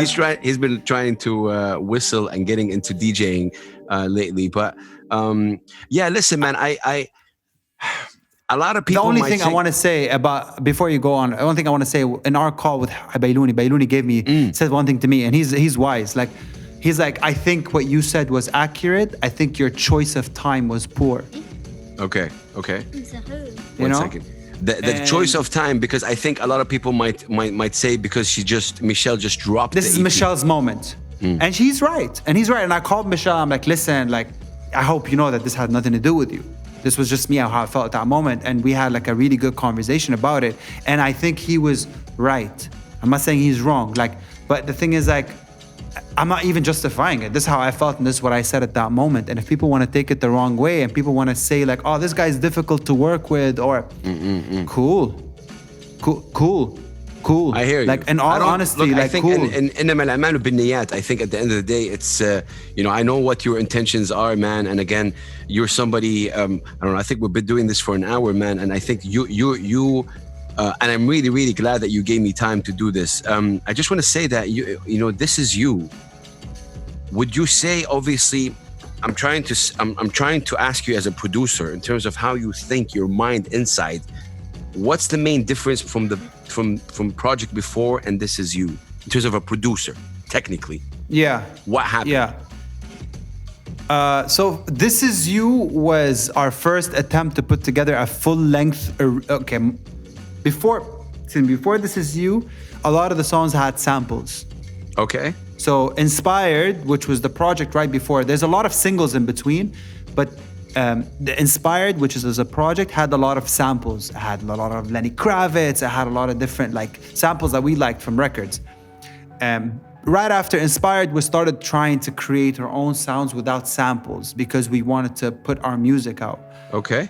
This Is You is our first attempt to create 100% original music pieces, fully composed, produced from A to Z, mixed all the way through, recorded. Like, this was our attempt to create a strong project.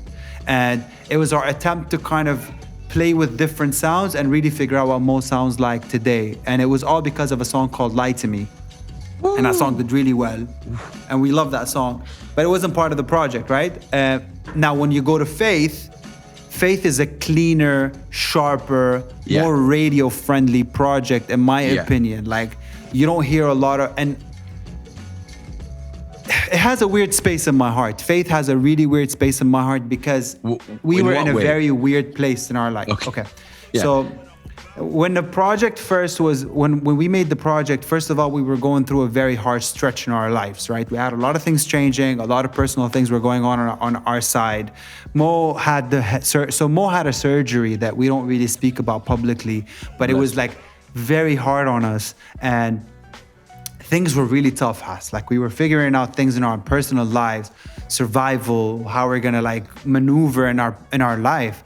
And the only thing that we were hanging on was the faith that we were greater than the situation and we were going to do something.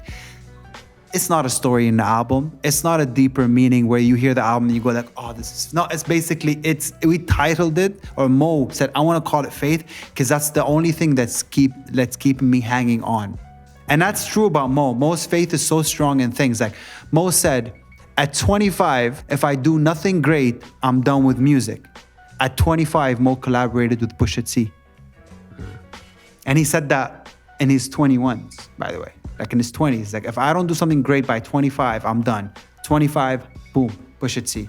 Moh said something to me last night of that meaning too. And I think he speaks really good things into the universe. And that's what Faith was. Faith was us saying, hey, regardless of what's going on, we're going to put out the strongest project that we could. And I think it was a good project, right? It's not so near to my heart because the times were tough, but it was our attempt to make something really strong, really polished, just bigger and better. We're always like bigger and better. You know what I mean? I want to see if you remember this verse from Moh Flow. You did that together on the radio. Do me a solid and stop doing me. Did I rap? No. It's one of my favorite kind of lines. You know, you do me a solid and stop doing me favors. I love that. I love that. Verse. And when you're with Moh in the studio, how much input do you put in his songwriting, if any, or it's mainly production when you and Moh together? I don't write like on the album, for example. I've had a few lines here and there where I inspired, or some melodic runs here and there, like, oh, you should sing it this way, it'd sound better. Okay, just the delivery. Recently, but no, I've written a line or two on times, but recently, my thing is not more about writing. My thing is about no. I like what you did here. I love the delivery. I want to hear more of you. Like, there's a song where he goes like, he travels somewhere in the song and he like throws like a city name. I'm like, no, bro, you didn't go to that city recently. Where were you last? He's like, I was in Amman. I'm like, just put Amman then, and don't say Amman, say Amman, bro. You know what I mean? So I'm trying to, recently I've been like trying to tell him, bro, like sprinkle a little bit more of you and your life experiences into the music. Like, tell us about the things that, like, I love when Moh goes like, I'm seeing visions of me on a billboard, on Sheikh Zayed Road on a billboard. Before he goes like on Hot 97, which is New York, on a Hot 97, right? Like, I want that. Like, I want Moh to kind of like tell more of his personal sideline story of the things that are going on. Because I want someone to be like, all right, cool, he's not rapping in Arabic, but I know where Sheikh Zayed is. Oh, cool. This guy's from here. Like I think there's a way around it where it's also intelligent. Yeah. Where you he still didn't rap mention it it in enough. a way that is as if, like, sorry, with all due respect, like a Fat Joe mentioning it. You know, he said it in a way that really is authentic.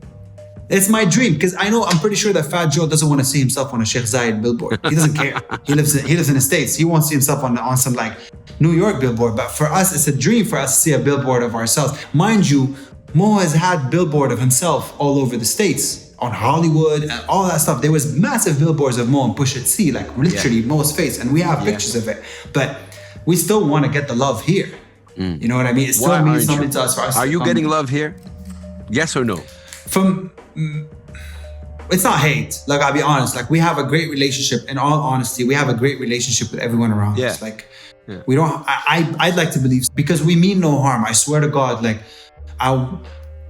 I think a lot of people don't have to say that. Of course, no. I hear you. No. But a lot of the times, people take competition in the wrong way. Competition is not. The question is, I think, let's shift it. Do you think artists are ready for competition here? Are they ready? And I think you're going to resonate to this a lot. I've been doing this thing for quite some time, since 2007 till now.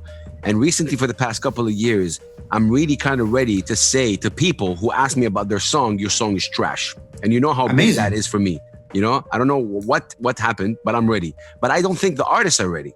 And that happened with a couple of artists that I tried with. They unfollowed me, unblocked me, you know, called me nothing nice. And it happened. I wanted to see how it is with some artists that I really think their music is not cool. And then I realized, obviously, and I was telling this to Mo, I realized that some people put me so much in their kind of dreams or whatever you want to call it. And this is where a guy like Black B 6 years ago, rapped about and said, all you guys' dreams are less hip hop. My dreams are bigger than that. And I think that is love that. Love it. I kind of hosted him after he said that line. And I'm put in a position where I get messages saying, yo, I started rapping because of you. Now, how do you tell this person, like, you know, you can't just be Charlemagne the God on it. Well, I mean, but like, again, like, I look at you more like an Ebro than Charlemagne, first of all. Sorry, come again? I look at you more like an Ebro. Like, I see you like Ebro more than Charlemagne. Because Ebro... that's an honor, man. Yeah, that's like... Ebro's harsh. Like, Ebro, if he doesn't like something you do, he'll go like... For those who don't know, Ebro is basically the program director in Hot 97 New York, which is the most legendary hip-hop station. Yeah. And he also has his own show, and he's also on Beats One. So Beats One, Apple, man, big up. I think it's the way that you do it. I think there's an approach to it where you have, bro, trust me, I get a lot of music in my inbox. Like, I get a shit ton of music, like, honestly. And I take the time to listen to it. And sometimes I find myself writing paragraphs. Wow.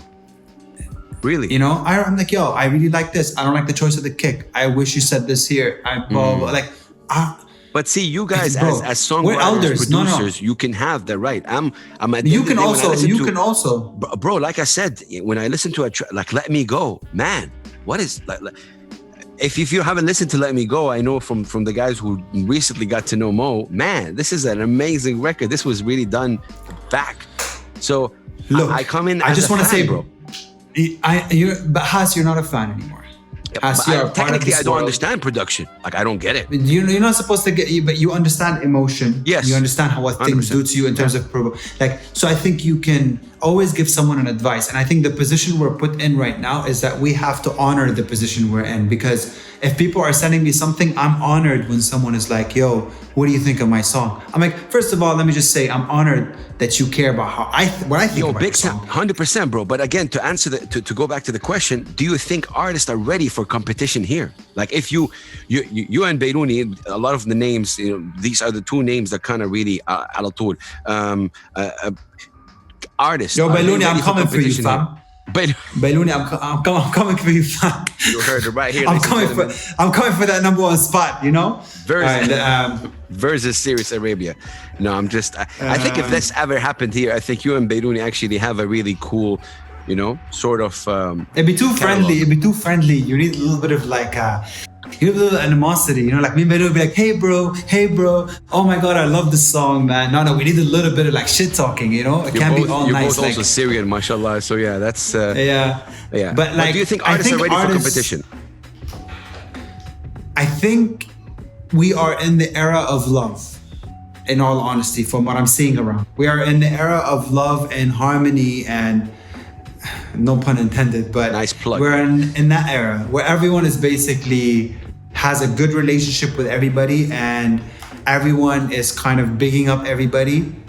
But here's what I think. I think there's a lot of underlying tension in the background where people are not. The reason why I stay away is because I think it's a ticking time bomb. Oof. Artists are emotional. Artists are emotional, right? Yeah. And it's gonna be a situation where someone's gonna blow up on someone, and it's gonna be I don't wanna catch some strays because I got Majid and Mo, and honestly, you don't wanna do that, bro. Like, I don't even need to rap. I'll just have them write my verse for me. But what I'm saying is basically, I don't wanna be involved in it. For me, I like the positive vibes, to be honest. Again, I think the way you look at competition is one thing, and the way I look at competition is one thing. I compete with Saud. I compete with Baylouni. I compete with all these guys, but at the same time, I love them and I have a good relationship with them. Yeah. So one doesn't have to do with the other. I don't think animosity in competition is another thing. I think they are ready to compete with each other, and I think they are secretly competing with each other because they all look at each other and go like, I want to be better than you. And it's not a bad thing for you. Like the other day, someone asked, and I hate that, and it's a bad example. Like someone asked Russ, like, why do you say all these things about yourself? And he was like, because I fuck with myself. Yeah. I like who I am. I think I'm great. I think I'm the best. What do you want me to think? I'm not the best? And I truly believe that every artist deep inside feels that way and thinks that way about well, that's even amazing if they're still trying. I think it takes time for an artist to feel that way. If they do feel that way, I pick them up. If they agreed with you, when you say you're trash, and if they agreed with you, then you wouldn't have been hurt. I hear you. Because they think they're really good and they see their potential as a person. Yeah. You know? They don't have the patience. Yeah, you've always said in a couple of radio interviews that we've done, consistency over hunger. Do you still believe that? 100%. 100%. Because a person who's hungry can't be consistent. They'll take anything. You give them anything, they'll take anything. Yeah, but it depends what kind of hunger they have. By hunger, I'm talking passion. So you're talking consistency over... Hunger is not strategic. Hunger is all over the place. Hunger is like you're scraping for something to eat because you want to, like, you're hungry. Is that important? Consistency. It is. At some point. It's always important. A mix of both is important, but consistency is strategic. Consistency is a science. Consistency is you sitting there going, all right, cool. I have a plan. I want to drop music for the next 12 months. I want to drop a song every 2 weeks. All right, so I need this many songs. So I need this many beats. So I need to be writing at the consistency of. So my marketing and rollout plan should be one. That's consistency. Hunger is like, I'm hungry. I'm going to drop a song today. And that shit dies out. It goes and it comes. Because hunger is like, it's highs and lows, right? You're hungry, you're not hungry. You're hungry, you're not hungry. Consistency is you're consistent. You have a plan. You're working with the plan to deliver. Your hunger is your driving force. Your consistency is your plan. Wow.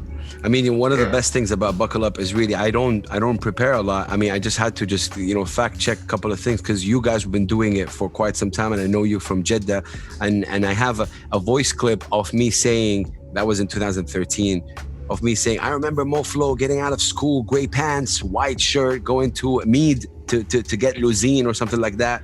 And it was just really amazing. And every time I introduce him on stage, I had the honor to do so. It brings me great, really honor.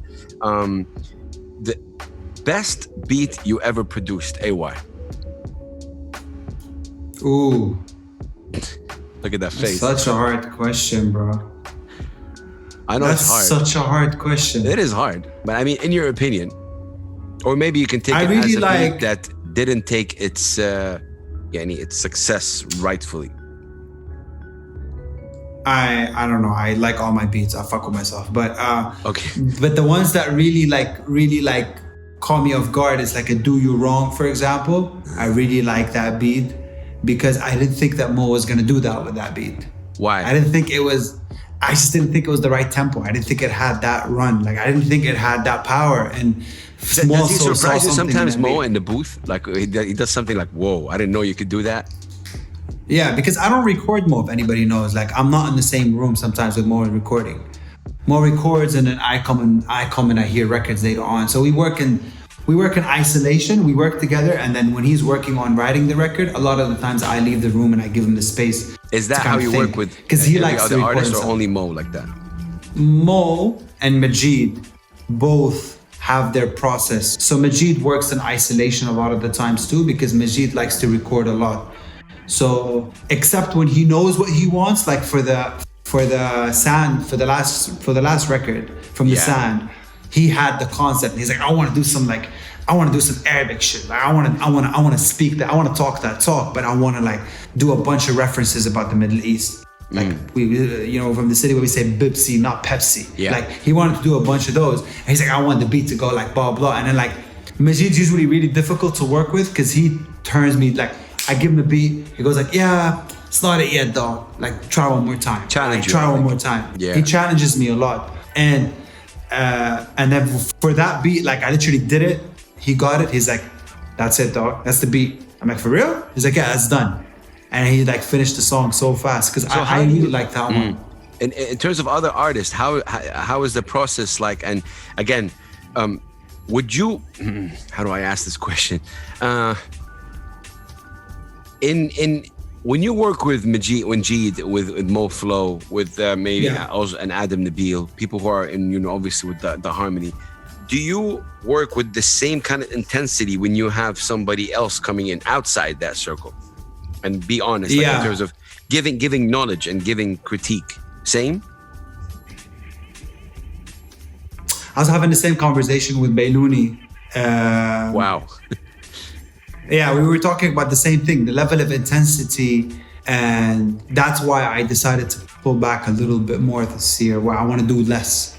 I want to work with less artists because I want to be super passionate about the projects that I get involved in 2020. Okay.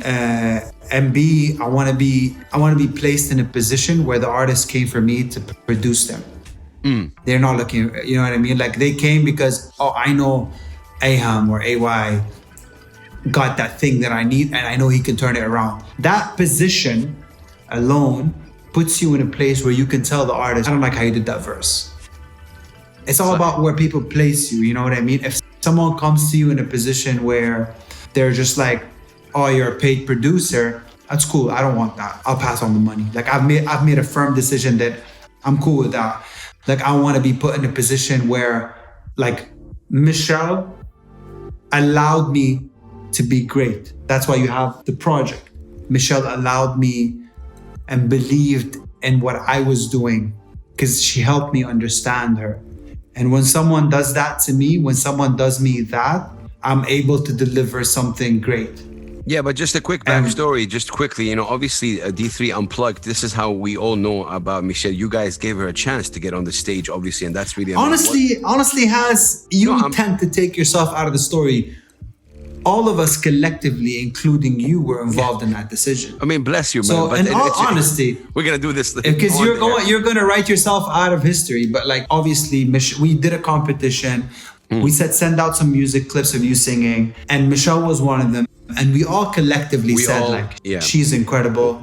Put her on stage. I think what I'm trying to say is this, and I think again, I love Michelle. I love how she is. I love the fact that we gave her that. D3 was that kind of push, because sometimes that's all you need. Two questions here, and why don't we have more female artists? And again, when I say more, how do I say this in a way not to really make anyone annoyed?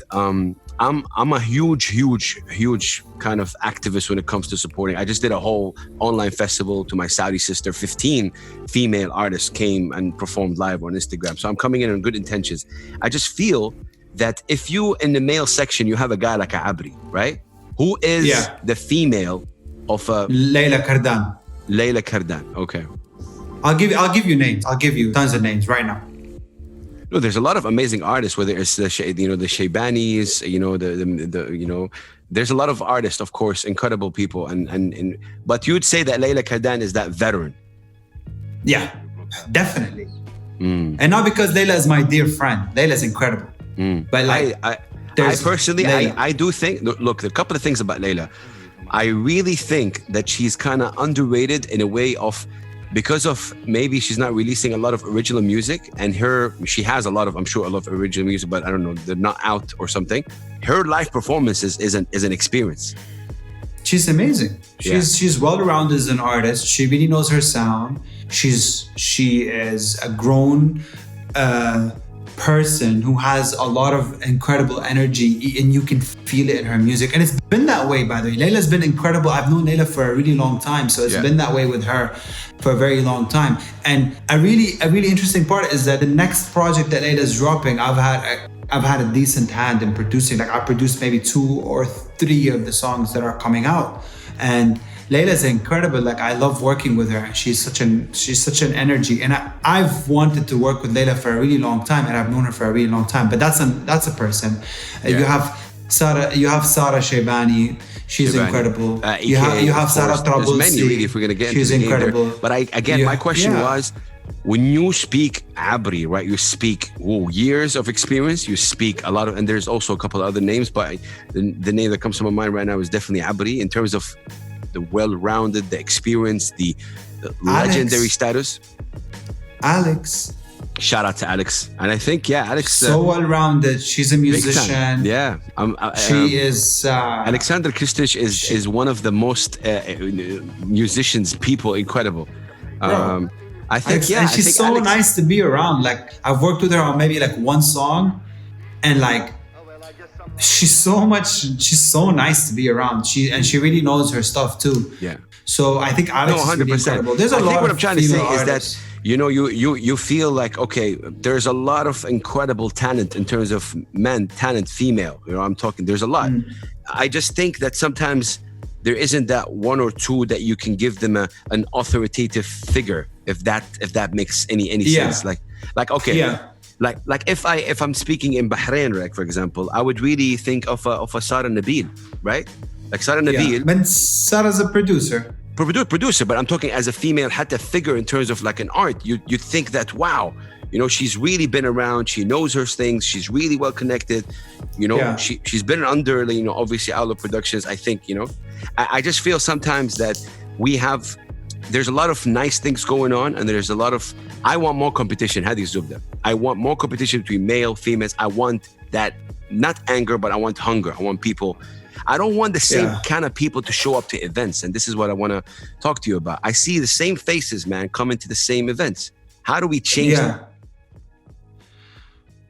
I think that's a very complex question about an ecosystem that's non-existent sometimes, and the kind of music that we do. And I'll tell you why. Because we see the same people because of the genre or the circle that we work around.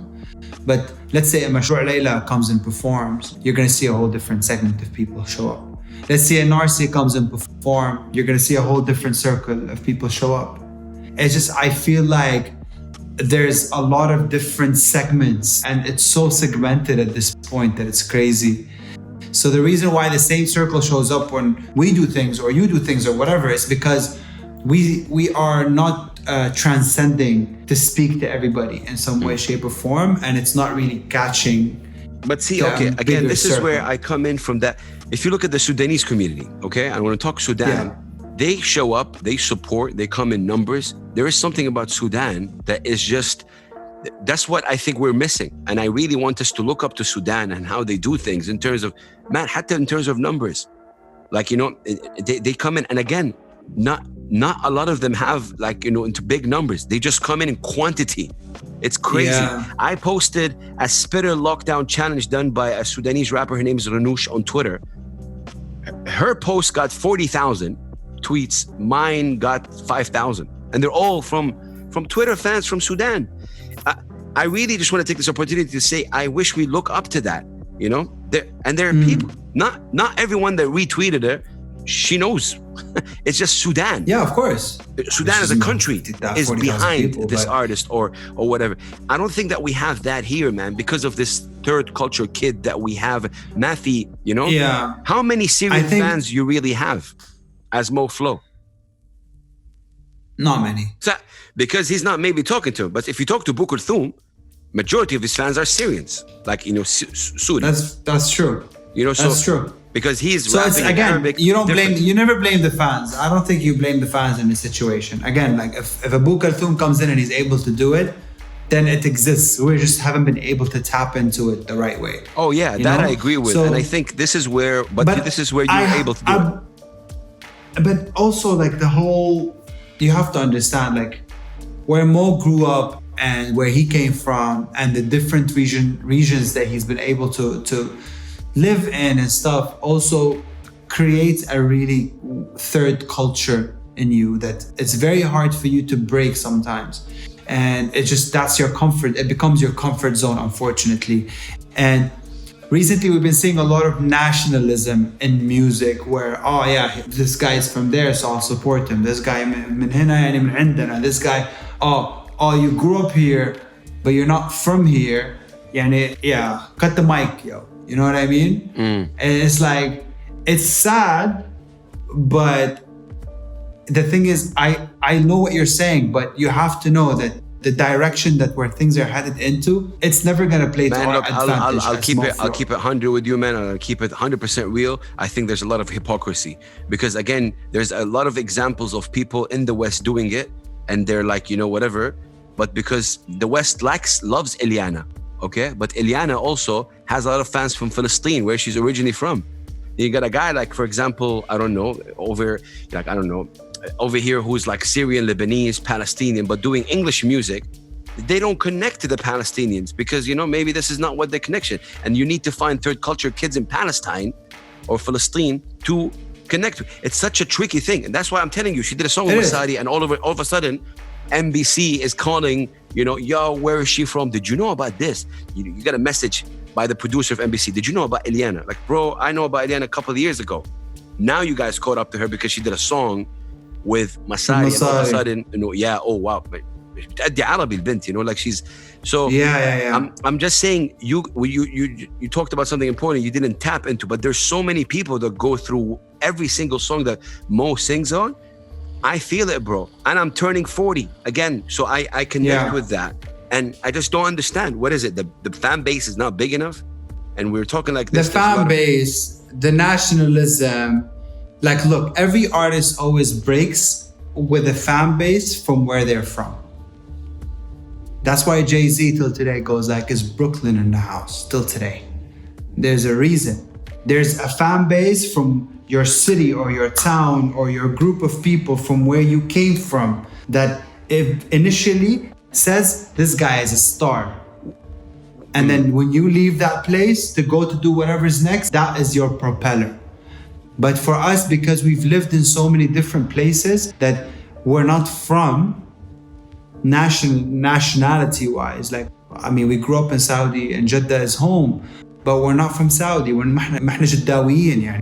We Mo spent his entire life in Saudi. Yeah. How you tell a kid like that he's not Saudi? He's not Saudi though. His passport is technically, Syrian. yeah, technically, but he's knows not Saudi. The Saudi culture. So, yeah. He knows the Saudi culture, but he is not, well, he's not like basically supported. Like think about it. If Mulham had a Saudi passport today, where's Mo? Oh yeah. And that's a very intriguing question to me.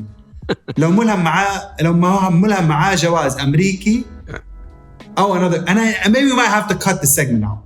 But if Mo had a different passport or a different nationality today, just honestly, if you know Mo and you know the caliber of artist he is, and if you're a listener too, just imagine with me where could that have went? Yeah. You know. But I mean, the same question can be asked on a guy like Bukulthum, who's already doing shows, but because of the passport, and he is considered a refugee in Holland. I don't think. Look, man. Again, yeah, you're right. I could be completely wrong. You're right. I think I am to end this kind of thing. I just think that it's so hypocritical. That's what I'm saying. It's not the fans. Yeah. I just think people they have a lot of hypocrisy because you said it.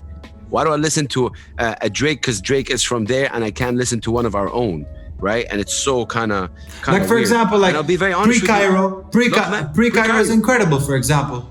Well, for me, but man, listen, I was at the Black Show, right? You, Jeed, you know, you guys were there. Moh Flow opened for, you know, shout out to Danny Neville. I believe he also made that connection.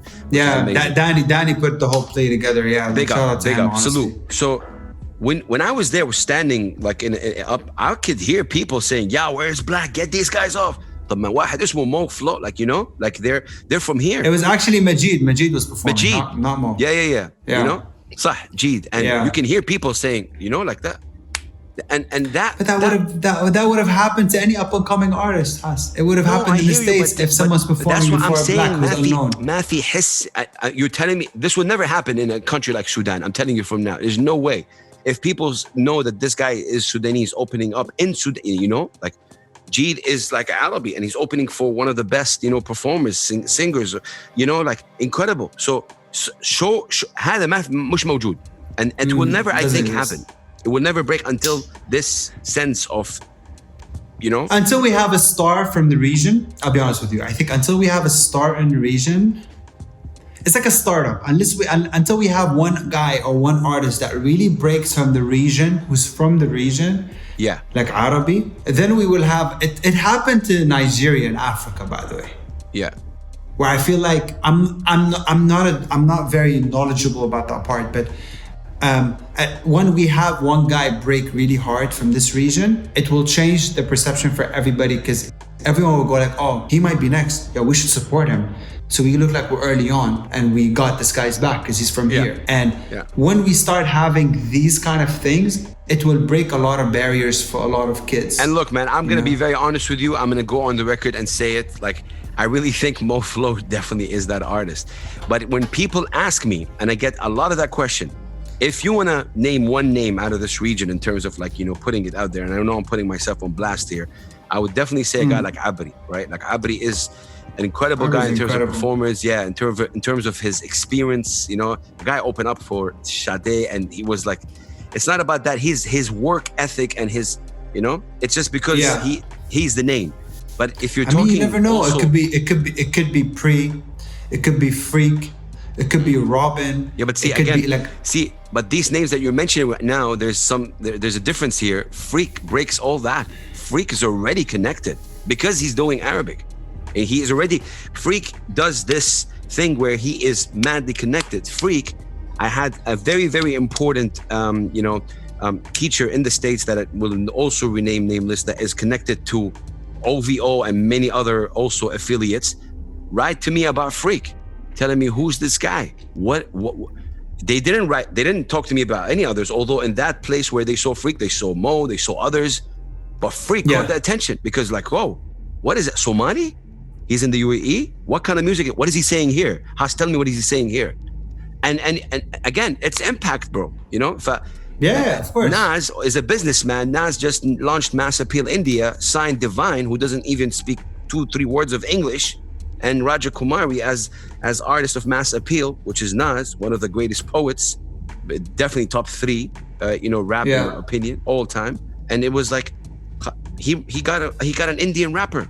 So again, the question is, ما حنطلع, bro. We're not gonna get there unless we really put our identity. And the problem is, like we discussed it, it's not a bad thing. It's confusion. The third culture kids. طب أنا ربيت في السعودية, grew up in Saudi. I'm here. I speak English. It's so confusing. And unless you do it, the names that you mentioned are all incredible names. But Freak breaks all that. He does Arabic. You know. Yeah, he does Arabic and he does it well. It sounds good. Yeah. So, you know what I mean? So it's also Moh Flow. He does Arabic. Moh Flow sounds good. Robin sounds good. You know, all these guys that you mentioned, you know. I think Alexander Kristish, like you said, there's so much talent, you know, there's so much knowledge in the music. I'm not talking about the talent for Saudi. Like, if I go to Jeddah right now, I can name like 20 artists that are incredible. Oh man, there's many talent. There's so much incredible talent for Bro, Saudi. this girl called Ghada, man, I am, I'm loving the voices that are coming out of Saudi Arabia. Just incredible. Noura. I'm gonna go on the record. I do think that because they're from Saudi and they don't show their faces a lot, and they do a lot of cover music, some original here and there, they're not really talked about. But man, Ghada, but they're putting in their work. They're putting in their work. Yeah, they're putting in their work, and now is their time, honestly. And now people are paying attention. So things are about to change. So the thing is, like, if people remain consistent, they're about to go off from here at this point, to be honest. And honestly, it's a game of luck. There's a lot of luck that plays into music, Has. And we don't. I know people like I know I don't really like the whole luck, but there is a big role in where you are at the right time and the right moment type of situation, and if things work out for you. So I don't have an answer, and I'm still in the journey. So are you. So is Freak. So is Mo. I think so is we're all Majid. one, We're all figuring it out. And as again, man, it's been like I think an hour plus 2 hours? right now. Yeah, man. Bless you. Okay. Listen, I think Let's first of all, wrap thank it you up. for your time, man. Haas is a busy man. I want to thank you for your time, bro, because again, this is again a long time overdue. Two, I want to say, like, throughout the show, we're doing this obviously, and we're both very passionate, and not because we didn't mention a couple of names or whatever, because again, at the end of the day, I think everyone, UAE, Saudi, Bahrain, there's music coming out of Lebanon. I told you yesterday. Yo, please, guys, stop being mad at Haas, guys. Please, give the guy I'm a break, man. He's been here doing it for so long. He's been in Saudi doing it for so long. Give him a break. He's not supposed.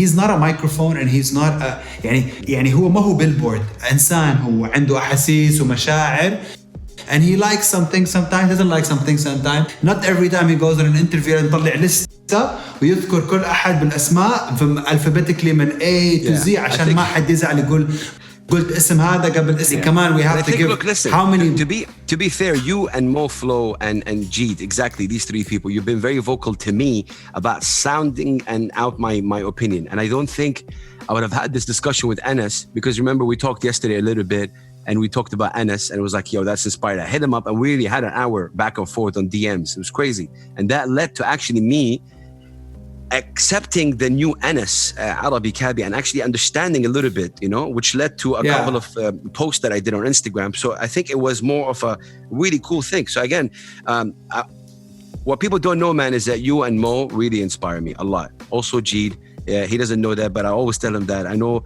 every one of you guys is diverse. I love what you guys are doing in terms of the harmony. I love how you and your brother always have that relationship. You're brothers, man. Like Anna, my brother is Ghassan. I would die for him in a second, right? In a second. JYD, GNH on the court all day. But you have also a working relationship. Like you work together. And I think that is one of the most amazing, beautiful things to see. And people, I think, undermine that. They see like AY and Mo. But yeah, you're family, And here, I want to take this opportunity to shout out your parents, bro. Your parents were there. I was there. They were front row when Moh Flow was in Seoul. The front row, I took that footage. They were, your mom was like emotional, your dad was there. How important are they in your harmony kind of, They're where the harmony comes from, bro. They are very harmonious people, and they're hardworking parents. Did they ever critique your music?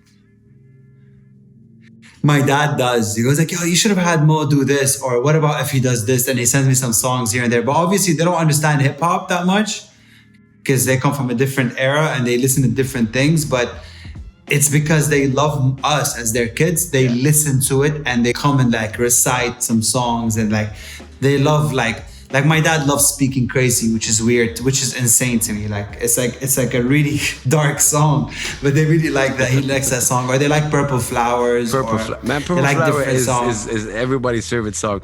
Tab, listen, we're approaching the end of our ride. I want to know, April 24th today, 2020, we're going through really weird, crazy times with this pandemic. What can we expect in the next 3-4 months from you? And why the hell doesn't Moh Flow have a lot of videos? So there is a lot of music coming. There's a Mo project right around the corner, and we have a lot of visuals, by the way, and they're the best visuals we've ever made. What took so much time to do that? Like, why? I don't know, man. It's just like we've tried to make visuals, but it's never connected visually and aesthetically for us to really put together the right visuals. But please repeat what you just said. What does that mean? Shoof. Yeah, because man, I've been in a situation where, give us a music video from Mo. And there's only, I think, one or two. And we don't like them that much, I'll be honest. LA, the one that's shot nicely with the car. I like that. The 2 free. Yeah. It's all right. It's all right. Like, let's not lie to each other and say like they're like Grammy nominated, like great Grammy, but videos. Man, they're cool. Visuals, Visuals are expensive, House. Like they cost a lot. Like for you to do a visual, you have to spend some money sometimes. And like we try to pull some favors here and there, and we try to get the right people to do it. But most of the time, it's a hard. Like we know how to control our sound really well because we hold it near and dear to us, and we produce it all the way through. And we know how to make the sound really expensive and really good, with visuals, we haven't found our guy, like our video guy, who's really gonna help take our vision and really create our sound, our visual aesthetic the right way for us. And every time we go to someone, all they say is, yeah, bro, cool, $20,000. I'm like, who do you think I am?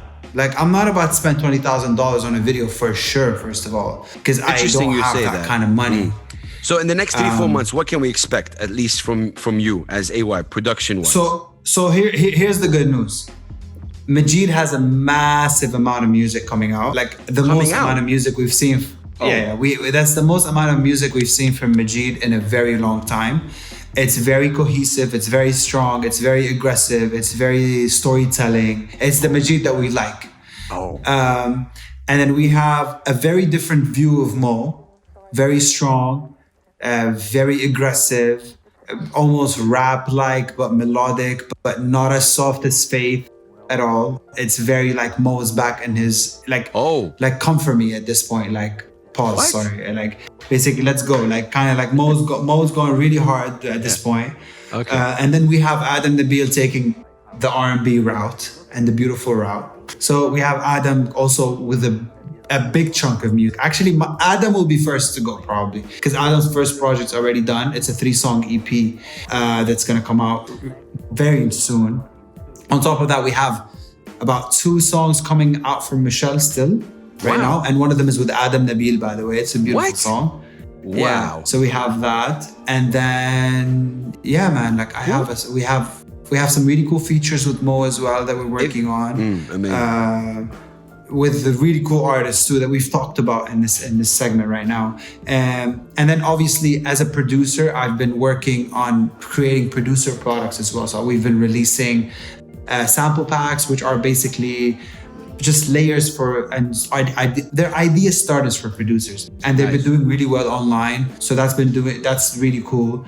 So I have a lot more of those, and it's me, it's Adam Nabil. I'm working with obviously Mind Circus, who's always like my partner in everything, sonically. Adam Nabil, and I have Nile working with me as well from Oman on some of these sample packs as well. So yeah, man. Do you think it's a lot of stuff. Do you think we will understand AY's mind? Like, will we ever understand what it is all about? I don't think I'm complicated. I think I'm all about execution. Like, I don't like the middle ground. Like, I don't like sitting and having conversations and like getting to know people and me. Like, I like 2-hour conversation. I would say that's a breaker right there. But it's about work.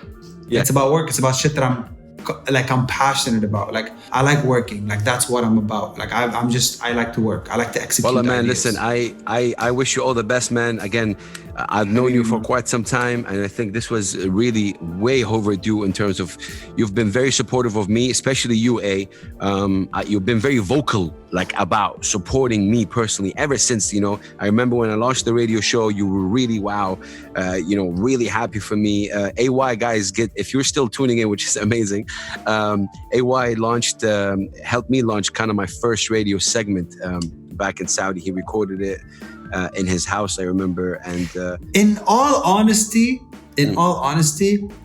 I didn't think you would go for that long. Huh? Like, and I don't mean it in a bad way. Like, I think it would have been a thing that you started, and I didn't know if you would see it through. A lot of people didn't, bro. I'm proud of the fact that you are so consistent and so hardworking, and you're still here. Like, people who know Has or who know part of his story know that Has had a lot of struggles along the way, and it's been really hard for him to break the barriers, especially in Saudi. Like, the challenge you took on in Saudi is a challenge that none of us wanted to get involved in. We're all like, yo, this is Has's problem now. Like, we're not gonna touch it. So I respect the fact that you saw it through, even though it must have been really heartbreaking at times. And I know that personally, I know that it has been for you. Bless, man. Wallah. Thank you, man. Well, thanks a lot. And again, sorry it took much of your time. It's actually the first day of Ramadan. Just after Iftar, we just really kind of chopped it up. And big up to you, man. May Allah bless you. May Allah bless that, unity you have, especially with Mo, man, as a brother, and harmony. You guys are doing incredible work. I keep saying that. May God bless the family. May God protect you. Friends, family, people who know AY, and you're somebody that we should celebrate, and this is why we're doing this. It's a celebration of AY. You know, a lot of people talk about the people who dunk the ball, not pass the ball, and passers are important. And again, this is so cliche and naive, but I'll say it. When I used to listen to basketball games on Lebanese TV, because Lebanon was the best kind of league in Arabia, people always talk about the guy who dunked. What a great dunk by Fadel Khatib. طب يا أخي في واحد اسمه علي passed him the ball. In the NBA, bro, it's totally different game. Like, what an amazing pass by Boot to Kevin Durant who dunked the ball. See the difference? Yeah. Like, it is about that. I know it's very cliche, but we don't think about it. But it's very true. Yeah. It's very true. We don't think about the passer, the facilitator, the people who make other people better. Everyone that knows basketball, they would tell you Michael Jordan's greatness is how he made a Luke Longley better, who is not known being a center, okay? How Michael Jordan made him better. And I relate to that a lot because there was a guy, his name is Omar Turk, shout out to him. He was the point guard for Lebanon team. And I had my Timberland on, I had my Afro on. I didn't know anything about basketball. I was in high school, studied last year in Lebanon, Shuaifat, graduated from there. He told me, yo, big guy, come in. I'm like, yo, you're big, come in. Stand in there in the middle of just stand there, I'll give you the ball. Man, I was wearing Timberland, had an Afro. He gave me the basketball and he passed me in a position where I can score easily. And then I started becoming really active. I started being the video guy of the basketball team. And now basketball is life. Basketball changed my life because of this guy. So sometimes you need somebody to really highlight and push you and give you that pass. And I think this is what a lot of people don't know. Moh Flow is an amazing artist, but AY is an incredible producer and a brother. And this is kind of my call right now. But yeah, go, man. Love you, bro. And we all have those people in our life. Like, you are one of those people as well for us. Like, you pass us on a lot of things as well. So, my man, listen, I want you to give us your social media handle. We're going to put it right here. Yeah, at AY the producer on Instagram, and harmony.co/AY is everything. Like our production catalog, my sample packs, everything is there as well. Bless you, my brother. Peace and love, guys. Like, subscribe, and thank you so much if you're tuning into this like couple of hours. And swipe up. Fist bump, bro, right here. All right, bro. Peace and love. Assalamu alaikum wa rahmatullahi wa barakatuh. Salam. Peace.